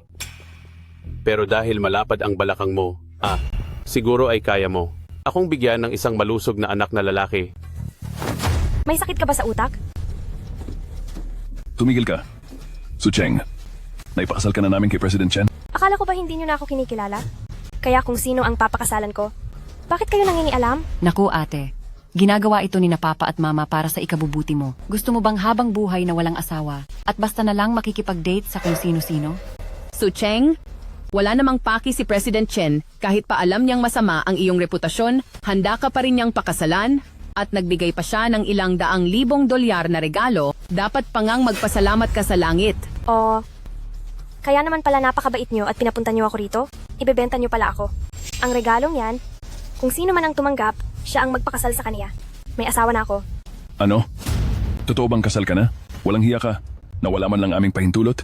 Naglakas loob kang magpakasal? Matagal na niyo akong pinalayas sa pamilyang ito.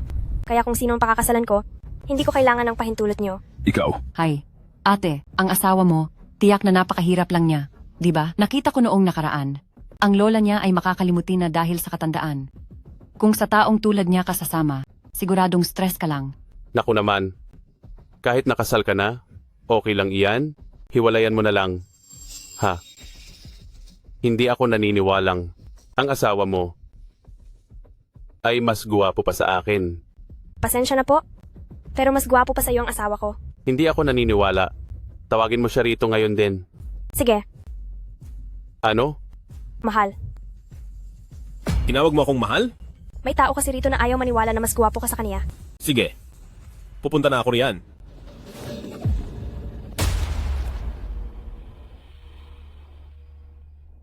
Ihanda ang sasakyan. Sa loob ng 10 minuto, kailangang makarating ako sa pamilya Su. Opo, boss.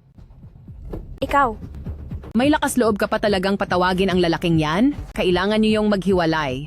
Tingnan mo si President Chen. Napakayaman niya. Kahit wala na ang 5 niyang naging asawa, mayroon namang 4 na anak na mag-aalaga sa iyo. Kapag nagpakasal ka sa kaniya, hindi ka naman mahihirapan, di ba? akala niyo ba hindi ko alam ang balak niyo? Ang gusto niyo lang naman ay magbigay siya ng puhunan sa inyo. Sinasabi ko sa inyo, managinip kayo ng gising. Sandali. Naibigay ko na ang pera sa pamilya mo.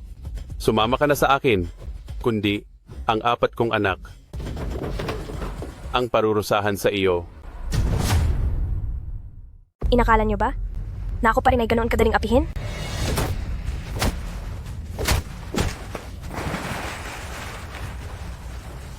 President Chen, papakasalan mo pa ba ako? Papakasalan? Siyempre papakasalan kita. Habang mas lumalaban ka, mas lalo akong nasisiyahan. Ang asawa ko? Sino ang may lakas ng loob na humawak sa kanya? President Chen? Uy, President Chen. Ayos ka lang ba? Ikaw. At ikaw? May lakas ng loob na magsabing mas gwapo ka kaysa sa akin? Su Cheng, itong barbarong asawa mo, pumunta rito para lang manakit. May pinag-aralan ba kayo? Pasensya na. Ang asawa ko ay galing sa labas. Ang batas niya ay iba sa batas mo. Sandali lang. Teka, kayong mga taga-pamilya Su, tinanggap nyo na ang regalo ko. Ngayong ayaw na ipakasal ang anak nyo. Dapat nyo akong bigyan ng paliwanag. Hindi ba't may isa pang paboritong anak? Ang pamilya Su? Na si Sumeng? Mas mabait siya, may pinag-aralan kaysa sa akin. At tamang-tama siyang maging madrasta sa 4 mong anak. Ate, regalo ito ni nanay at tatay para sa kasal mo. Paano ko iyon aagawin? Ganyan ka naman lagi. Sinasabi mong lagi kong inaagaw ang mga gamit mo. Su Cheng, wala ka talagang puso. Bakit mo tinulak si Meng Meng? Tulong, bilisan nyo. Tulungan si Mengmeng. Mukhang naputol ang tali ng suot ko.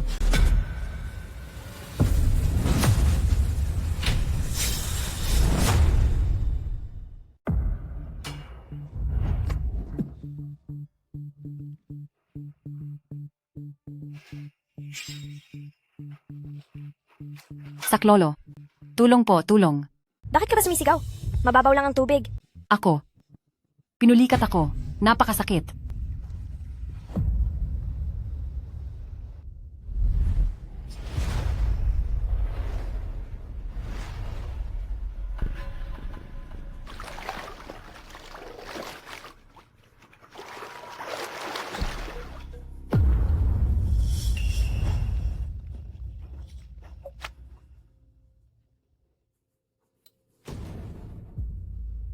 Anim na taon na ang nakalilipas.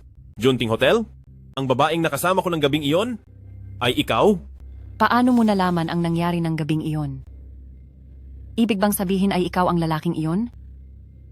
Pero iyon ang una kong pagkakataon. Ikaw pala ang asawa ng ate ko. Gagawan ko ito ng paraan para makabawi sa iyo.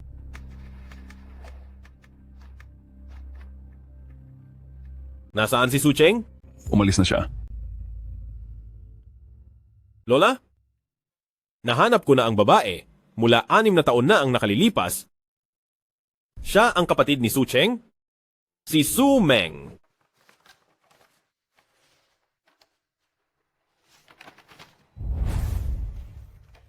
Hindi ko gusto ang babaeng iyon. Sinasat ko sa iyo, tanging si Cheng Cheng lang ang kinikilala kong manugang. Lola, maaga akong nakauwi galing sa trabaho. Bumili ako ng ilang prutas. Sumeng? Sumeng. Ang mga dokumento ni Sumeng, bakit nandito ang mga ito? Si Sumeng? Siya ang babaeng matagal ko nang hinahanap. Noong nakaraan, nalasing ako at nalason. May isang babaeng pumasok sa maling kwarto. Malabo ang isip ko noon at pagkakagising ko, wala na siya. Kaya, sa loob ng maraming taon, hinahanap mo siya? Kahit nung kasal na tayo? Oo. Mahal mo siya?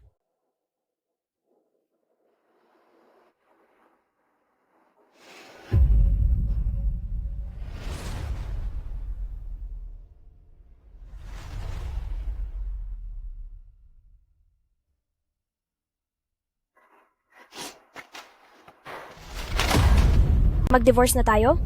Sa akin sasama si Lola. Ano? Sabi ko, mag-divorce tayo. Sa akin sasama si Lola.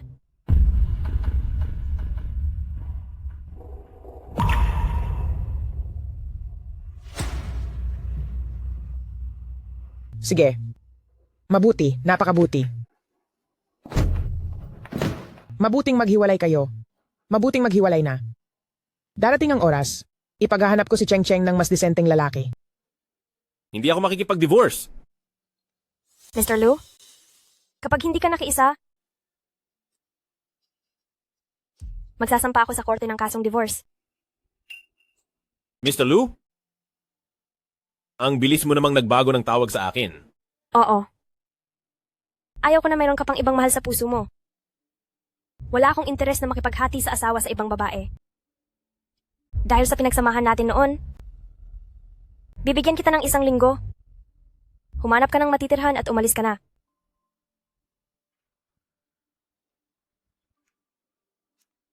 Lola, masama po ang pakiramdam ko. Magpapahinga lang po muna ako.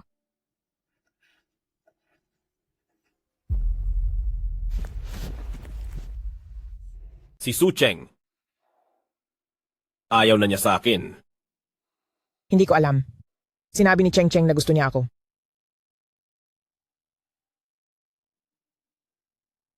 Kayong mga kabataan, alamin niyo kung ano ang nasa puso niyo. Nang hindi niyo, maramdaman ang pagsisisi sa huli.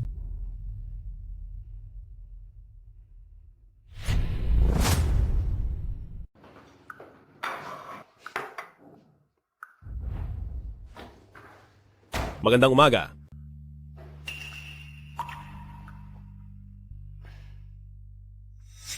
Hoy! Hindi ka na ba kakain ng agahan? Sa susunod ay hindi mo na kailangang pagbilhan ako ng agahan at saka dahil nagpasya na tayong maghiwalay. Para naman sa mga gastusin, maghanap ka na ng sarili mong trabaho para buhayin ang sarili mo. Oo nga pala. Mayroon kang gustong ligawan? Mas mabuti na sa susunod ay huwag ka nang magpakasiga.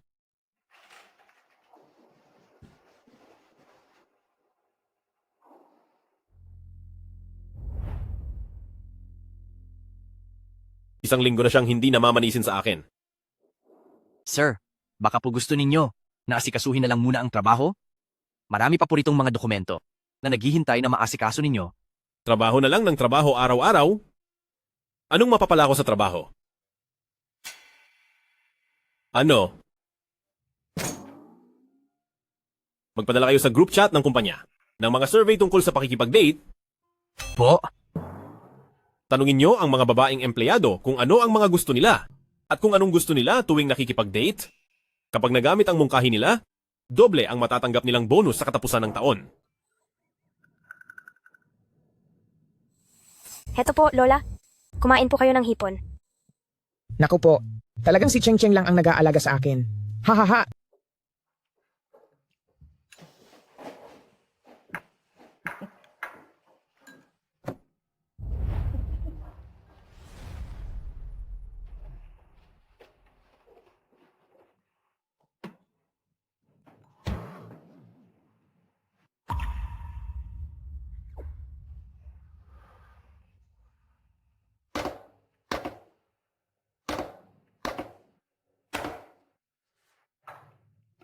Mr. Lu, Ano yon?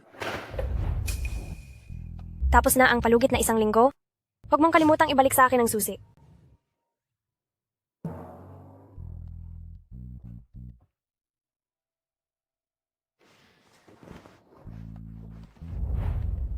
Heto, kunin mo. Huwag na. Gusto ko ang ganito? Kakainin ko pati balat. Bakit kaya?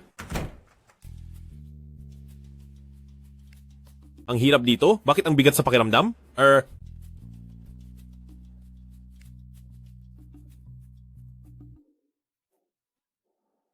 Iho, mas mabuti pang matuklasan mo iyan sa sarili mo.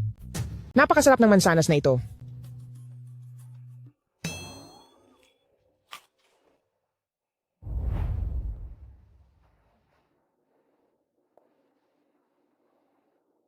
Special Assistant Joe, isagawa mo ang pagkikita namin ni Sumeng. Sa wakas, nagkita rin tayo. Hindi nga nasayang ang paghihintay ko. Siguradong napaalis na ni Lu Chiyuan ang masamang babaeng si Su Cheng na iyon, kaya pinupuntahan na niya ako. Su Cheng, gustong-gusto kong nakikita kang nawalan ng lahat, yung itsura mong kinalimutan ng lahat at kaawa-awa. Uy, tingnan nyo ang balat na hugis rosas. Siya ang magiging asawa ng president ng grupo natin. Bumisita siya sa kumpanya natin. Tingnan nyo siya, napakadangal ng bawat kilos niya, halatang ibang-iba siya sa ating mga hamak na trabahador. Natural, akala nyo ba kahit sino na lang ay kayang maging Madam CEO? Madam CEO, hinahanap niyo po ba si Presidente Lu? Sasabayan ko na po kayo papasok. Tuloy po kayo, please. Opo.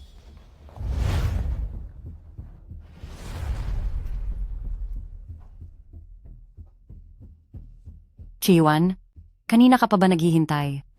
Tawagin mo akong Lu Chiyuan. Sa bagay, dahan-dahan lang muna tayo.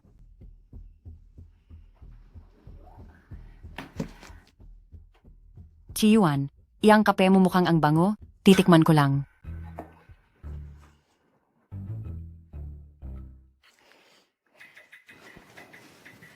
Magpakuha ka ng iba. Ako. Naging bastos ba ako? Ang akala ko kasi, gaya noong dati ay, Miss Su, dumiretso na tayo sa kailangan natin. 10 milyong dolyar ang bayad sa iyo. Chiyuan, anong ibig mong sabihin? Ito ang pambayad ko para sa nangyari 6 na taon na ang nakararaan. 6 na taon akong naghintay sa iyo. Tapos magbibigay ka lang ng 10 milyong dolyar para lang paalisin ako? Paano naman ang nararamdaman ko para sa iyo? Miss Su, 6 na taon na ang nakakalipas, nagkamali ka ng silid na pinasukan, nagkataong wala ako sa sarili dahil sa gamot. Kaya may nangyari sa atin, ginusto nating dalawa iyon, at walang pilitan na nangyari. 6 na taon kitang hinanap, at ang pagbibigay ng 10 milyong dolyar. Sa tingin ko, ay ang pinakamalaking halaga na maibibigay ko bilang kabayaran. Tungkol naman sa nararamdaman mo, sa pagitan nating dalawa, walang anumang pag-ibig na namamagitan. Paano mo nagagawa ito sa akin? Lu Chiyuan, napakalupit ng puso mo. Para saan pa ang 6 na taon kong pagmamahal, wala lang ba iyon? May asawa na ako. Maari naman kayong maghiwalay. Hindi ba't hindi mo naman talaga gusto si Su Cheng? Hindi sa hindi ko siya gusto. Mahal ko siya. Chiyuan, si Su Cheng ay isa lamang probinsya nang wala namang alam, wala kayong dalawa kahit anong pagkakasunduan. Nakuha lang niya ang atensyon mo dahil bago siya. Hindi siya karapat-dapat para sa iyo. Ang mga personal na bagay sa pamilya ko ay hindi mo na kailangang pakialaman pa. Kung hindi mo ako mahal, bakit mo ako ipinagawa ng isang kwintas na rosas? Paano mo nalaman ang tungkol doon? Chiyuan, makinig ka sa akin. Nagayuma ka lang ng masamang babaeng, si Su Cheng. Alam mo ba kung bakit pinutol ng mga magulang mo ang ugnayan sa kanya? Dahil, isa siyang masamang babaeng walang modo. Binabalaan kita. Kapag ipinagpatuloy mo pa ang paninirang puri sa asawa ko, ang grupo ng mga abogado ng grupong Long Yu ay agad na ipapakulong ka.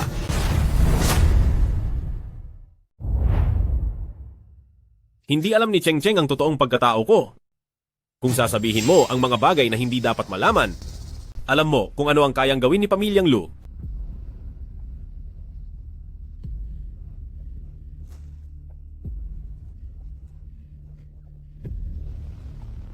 Lu Chiyuan, dahil naging ganyan kakalupit, huwag mo akong sisisihin kung gagamit ako ng ganitong paraan.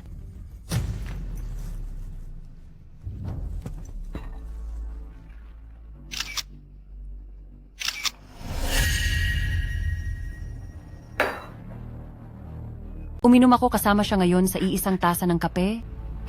Sobrang saya ko.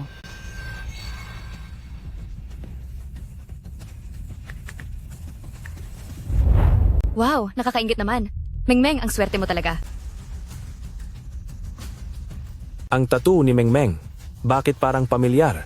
Parang iyon ang katangiang hinahanap ni na grupong Long Yu at Presidente Lu sa babaeng matagal na nilang gustong mahanap. Itinigil na ni grupong Long Yu ang paghahanap sa babaeng may birthmark na rosas. Anong ibig sabihin nito? Mengmeng, kailangan kong dumikit sa'yo. Dikit na dikit ako kay Mengmeng.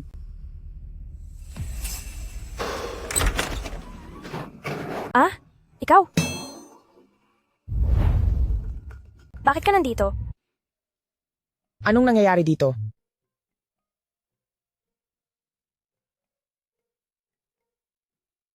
Nag-aalala ako sa inyo ni Lola? Nandito ako para bantayan kayo.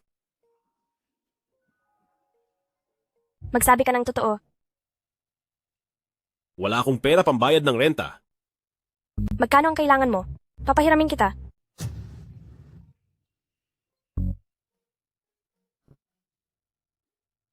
Cheng, patawad po.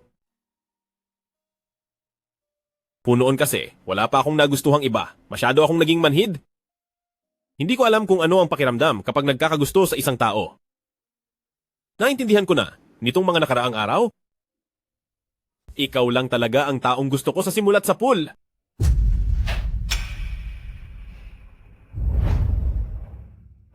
Pwede bang huwag kang makipaghiwalay sa akin?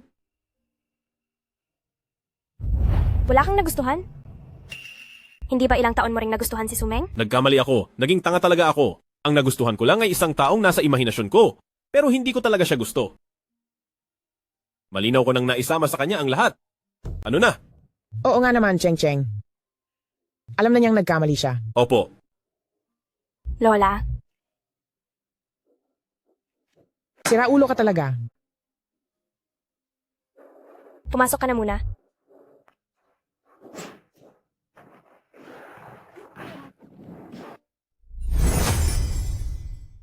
Pwedeng hindi makipaghiwalay, pero hindi ako tatanggap ng pangangalo niya. Hindi ka tatanggap ng pangangalo niya? Sigurado iyon. Dahil ikaw lang ang mahal ko. Hindi kailangang maging masyadong madrama. Ayusin mo na lang ang pag-uugali mo bilang asawa. Pag-uugali bilang asawa? Opo. Lola, taga-Tianjin po ba kayo? Napakahusay niyo pong sumakay sa usapan. Hahaha. Ay nako. Ang pag-aaway ng mag-asawa ay normal lang. Ang mahalaga ay pahalagahan niyo ang isa't isa. Cheng, palagi kitang papahalagahan.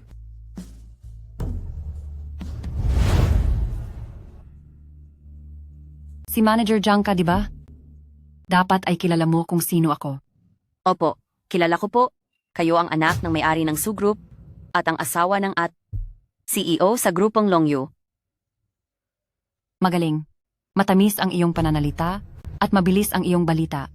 Nagustuhan ko ang galing mo. Ang makuha ang tiwala ng asawa ng CEO ay isang karangalan para sa akin sa Zhangzi. Natatandaan kong manager ka dati. Bakit naging normal na empleyado ka na lang? Kasalanan itong lahat ng masamang babaeng si Su Cheng. Basta't gawin mo ang sasabihin ko. Ang 500,000 dolyar. Sa loob ng card na ito ay mapapasa iyo. Kapag nagawa mo ito ng maayos, ang posisyon ng manager ay ibabalik ko. Sa iyo nang walang duda. Gagawin ko po ang lahat ng pinapagawa niyo, ma'am.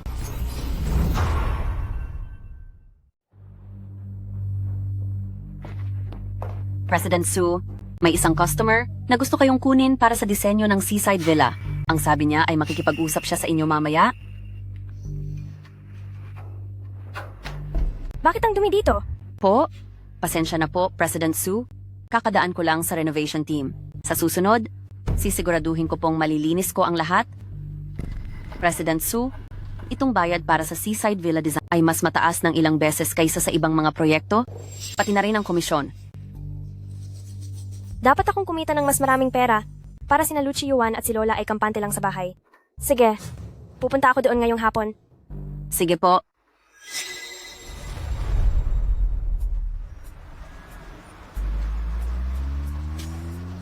Napakasipag talaga ni Madam.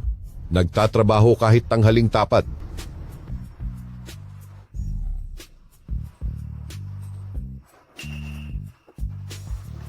Pumasok na si Madam. Dito na lang muna tayo magantay para hindi siya magduda. Miss Su? Miss Su?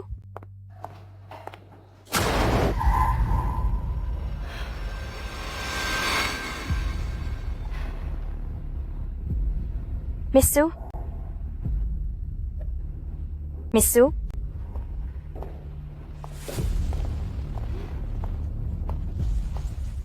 Miss Su? Ate, Ah, ate. ikaw? Nananakot ka lang, may saltik ka talaga. Ha ha ha. Sucheng, natatakot ka na ba niyan? Paano na lang kapag nakita mo na talaga si Heibai Wuchang? Gaano kaya kalala ang ikakatakot mo? Wala akong panahon para makipagtalo sa'yo dito. Sucheng, hindi ka ba nagtataka kung anong ginawa ko? Kaya galit na galit sa iyo sina Papa at Mama? Naghanap ako ng manghuhula at sinabi niya na ang kapalaran mo ay puno ng kamalasan. Panganib ka sa mga magulang natin. Nagawa mo iyon. Sumeng! Kahit paano ay pinalaki ka nila ng 20 taon, paano mo nagawa iyan? Sucheng, sisihin mo ang sarili mo dahil ginulo mo ang buhay ko. Alam mo ba noong nalaman nila na lumaki ka sa probinsya, awa ang naramdaman nila sa iyo? Pero ngayon, kamuhi-muhi ka na sa kanila. Sa totoo lang, sa iyo dapat mapupunta ang lahat ng pagmamahal nila, pero ngayon, akin na ang lahat. Ha ha ha. Nirecord ko ang lahat. Sige lang, i-record mo. Pero tignan lang natin kung makakaligtas ka pa para mailabas ang recording na iyan. Presidente Lu, nailagay na po ang Hawkeye system sa cellphone ng inyong may bahay. Kapag nalagay siya sa panganib, tutunog po ang alarma. Ihanda ang kotse. Opo.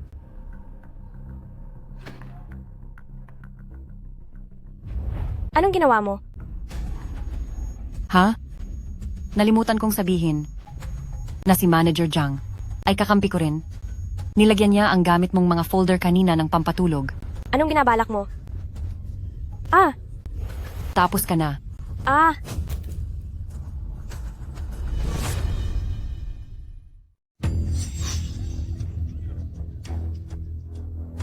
Ah, ah. Ah, ah. Sabihin mo sa akin kung bakit hindi ka na lang nanatili sa probinsya. Ano ang ginagawa mo rito? Ha? Sumagot ka. Ang ginagawa mong ito ay labag sa batas. Ah, ah. Ah, ah. Ah, ah, ah.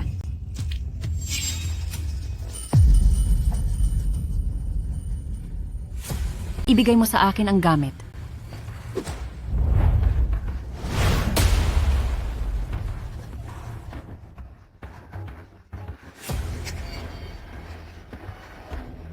Masamang balita. Masamang balita po.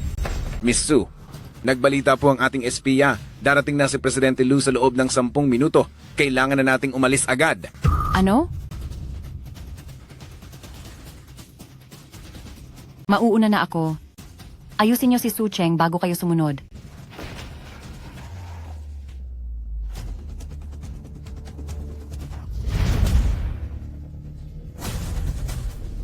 Cheng, sana ay wala kang masamang mangyari. Ang bagay na ito ay hindi naman makakaubos ng buhay. Ako narito. Lintik naman. Ang kupad nyo. Para kayong babae kumilos. Andito na sila.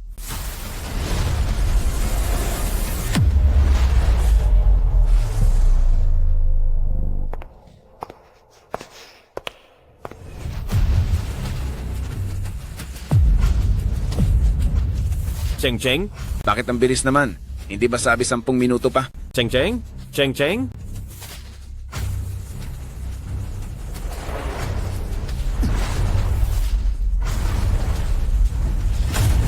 Huwag niyo silang tatapusin.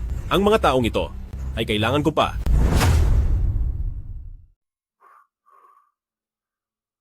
Halika. Aray, tama na. Kaya ko na ito. Sabi ng doktor, wala na raw akong dapat ipag-alala. Sinabi yon ng doktor sa medikal na aspeto, pero ako, sa pananaw ko bilang asawa mo, ako nag-aalala sa iyo. Makinig ka sa akin. Sa mga susunod na araw, ako muna ang mag-aalaga sa iyo. Salamat.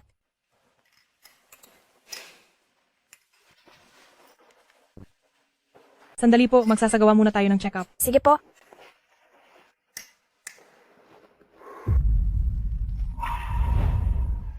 Matagal na ang tattoo sticker na iyan. Hindi mo pa ba iyan binubura? Isa po itong balat. Balat? Maayos naman ang lahat. Magpahinga ka lang ng mabuti. Natatakot kasi akong baka isipin mong pangit iyan. Pareho ba kayo ni Sumeng na may ganitong balat? Sumeng? Wala siyang ganoon. Sandali lang, hintayin mo ako.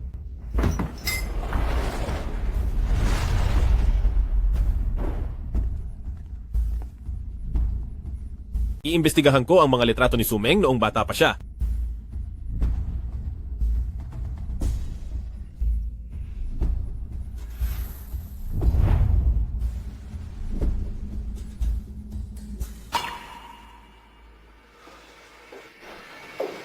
Bakit?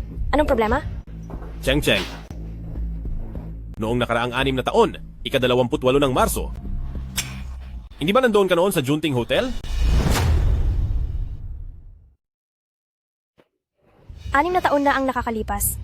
Kaarawan ko noon, sa isang hotel, at nawalan ako ng malay. Pagkagising ko, ay may nangyari na sa amin ng isang lalaki. Hindi ko kakilala. Ano ang itsura ng lalaking iyon? Natatandaan mo pa ba? Ako, hindi ko na nagawang tignan kung ano ang itsura niya dahil agad akong umalis. Hindi sa ayaw kong maging tapat sa'yo, kundi dahil ang bagay na ito. Para sa akin, ay isang sugat na hindi ko na gustong balikan pa. Kung ikakasama ito ng loob mo, ibig sabihin ay, Cheng Cheng. Ako ang lalaking iyon.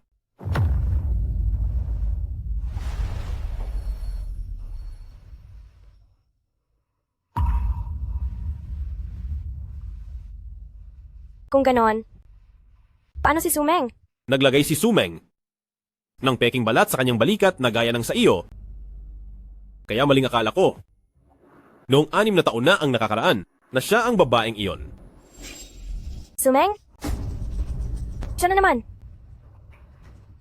Dahil gustong-gusto niyang agawin ang lahat ng mayroon ako, sisiguraduhin kong pagbabayarin ko siya ng doble.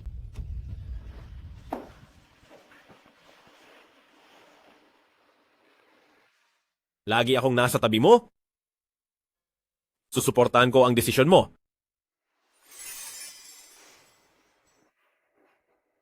Tungkol sa pagkatao ko, sorpresa na lang muna iyon para kay Cheng Cheng sa tamang panahon.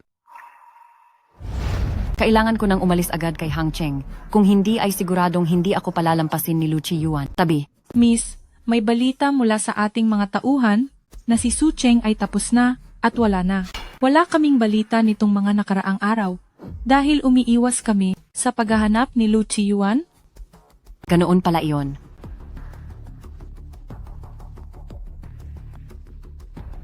Sumeng, kung gusto mo, sa makalawa, ay gaganapin na ang ating kasal. Gusto ko, syempreng gusto ko.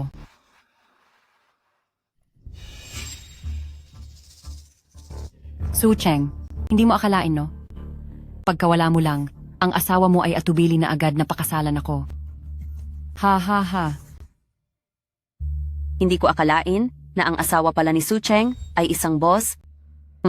Pero buti na lang at wala na ngayon, si Su Cheng. Iba talaga si Meng Meng. Nakapag-asawa agad ng isang mayamang tagapagmana ni Hang Cheng. Si Meng Meng, kung ikukumpara sa batang iyon, ay talagang napakalayo ng antas, langit at lupa ang pagkakaiba. Tama ka. Napakasuwerte ko na nakatagpo ako ng isang mabuting lalaking tulad ni Chiyuan.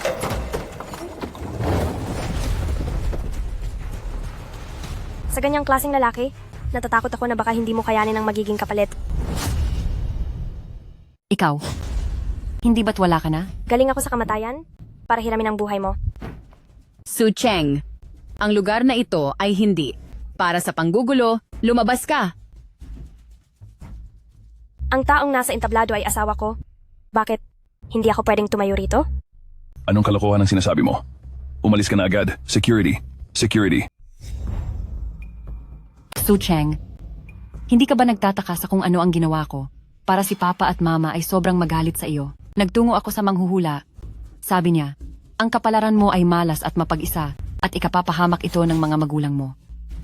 Dati, makukuha mo sana ang pagmamahal ng lahat, pero ngayon, sa akin na silang lahat. Ha ha ha, hindi. Pama, makinig po kayo sa paliwanag ko, hindi po ganito iyon. Sa loob ng maraming taon, nagkulang ba sa iyo ang pamilya Su? Paano mo nagawa ito sa amin? Pinalaki at inalagaan ka namin. Tinrato ka ng maayos. Tapos ikaw, Pa, ipinapahayag ko. Si Sumeng ay itinitiwakal na sa pamilya Su. huwag po. Huwag pong ganito. Pa, patawad po. Patawad po. Sumeng, dapat mong sisihin ang iyong pagiging sakim. Akala mo ba ay napakalinis mo? Sucheng, hindi mo ba alam? Ang akala mong mahirap mong asawa ay sa totoo lang tagapagmana ng Hangcheng, ang presidente ng grupong Longyu na si Lu Chiyuan. Sa tingin niya ay hindi mo talaga karapat-dapat na maging asawa ng CEO, kaya itinago niya ang kanyang tunay na pagkakakilanlan upang paglaruan ka lang sa kanyang mga kamay. Mali ang iyong iniisip. Lola,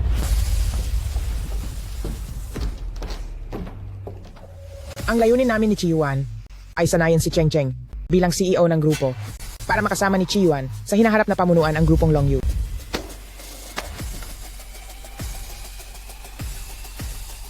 Ngayong araw, ang lahat ng stock sa ilalim ng aking pangalan ay ililipat ko kay Baba Su Cheng. Cheng Cheng, ito ang aking handog para sa ating kasal.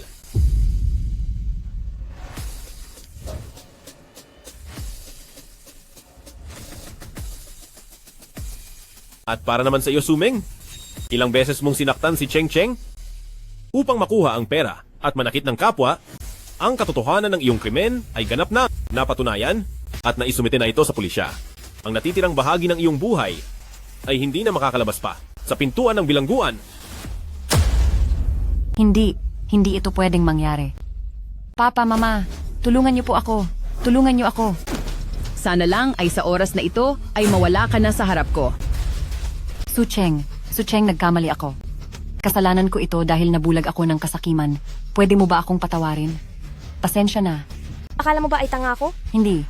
Ate, bigyan mo pa ako ng isang pagkakataon, ate. Hindi. Papa, Mama.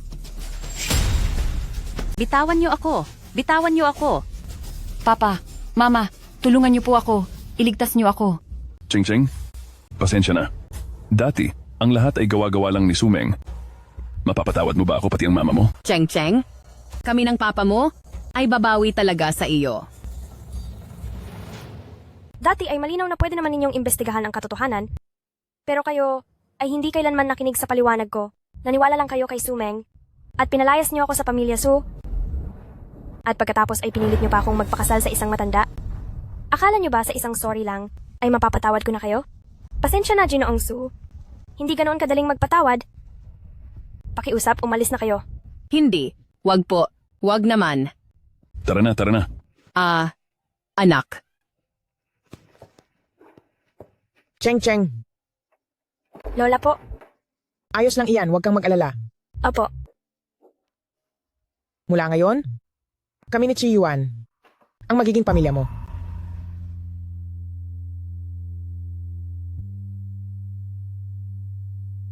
Mula ngayon,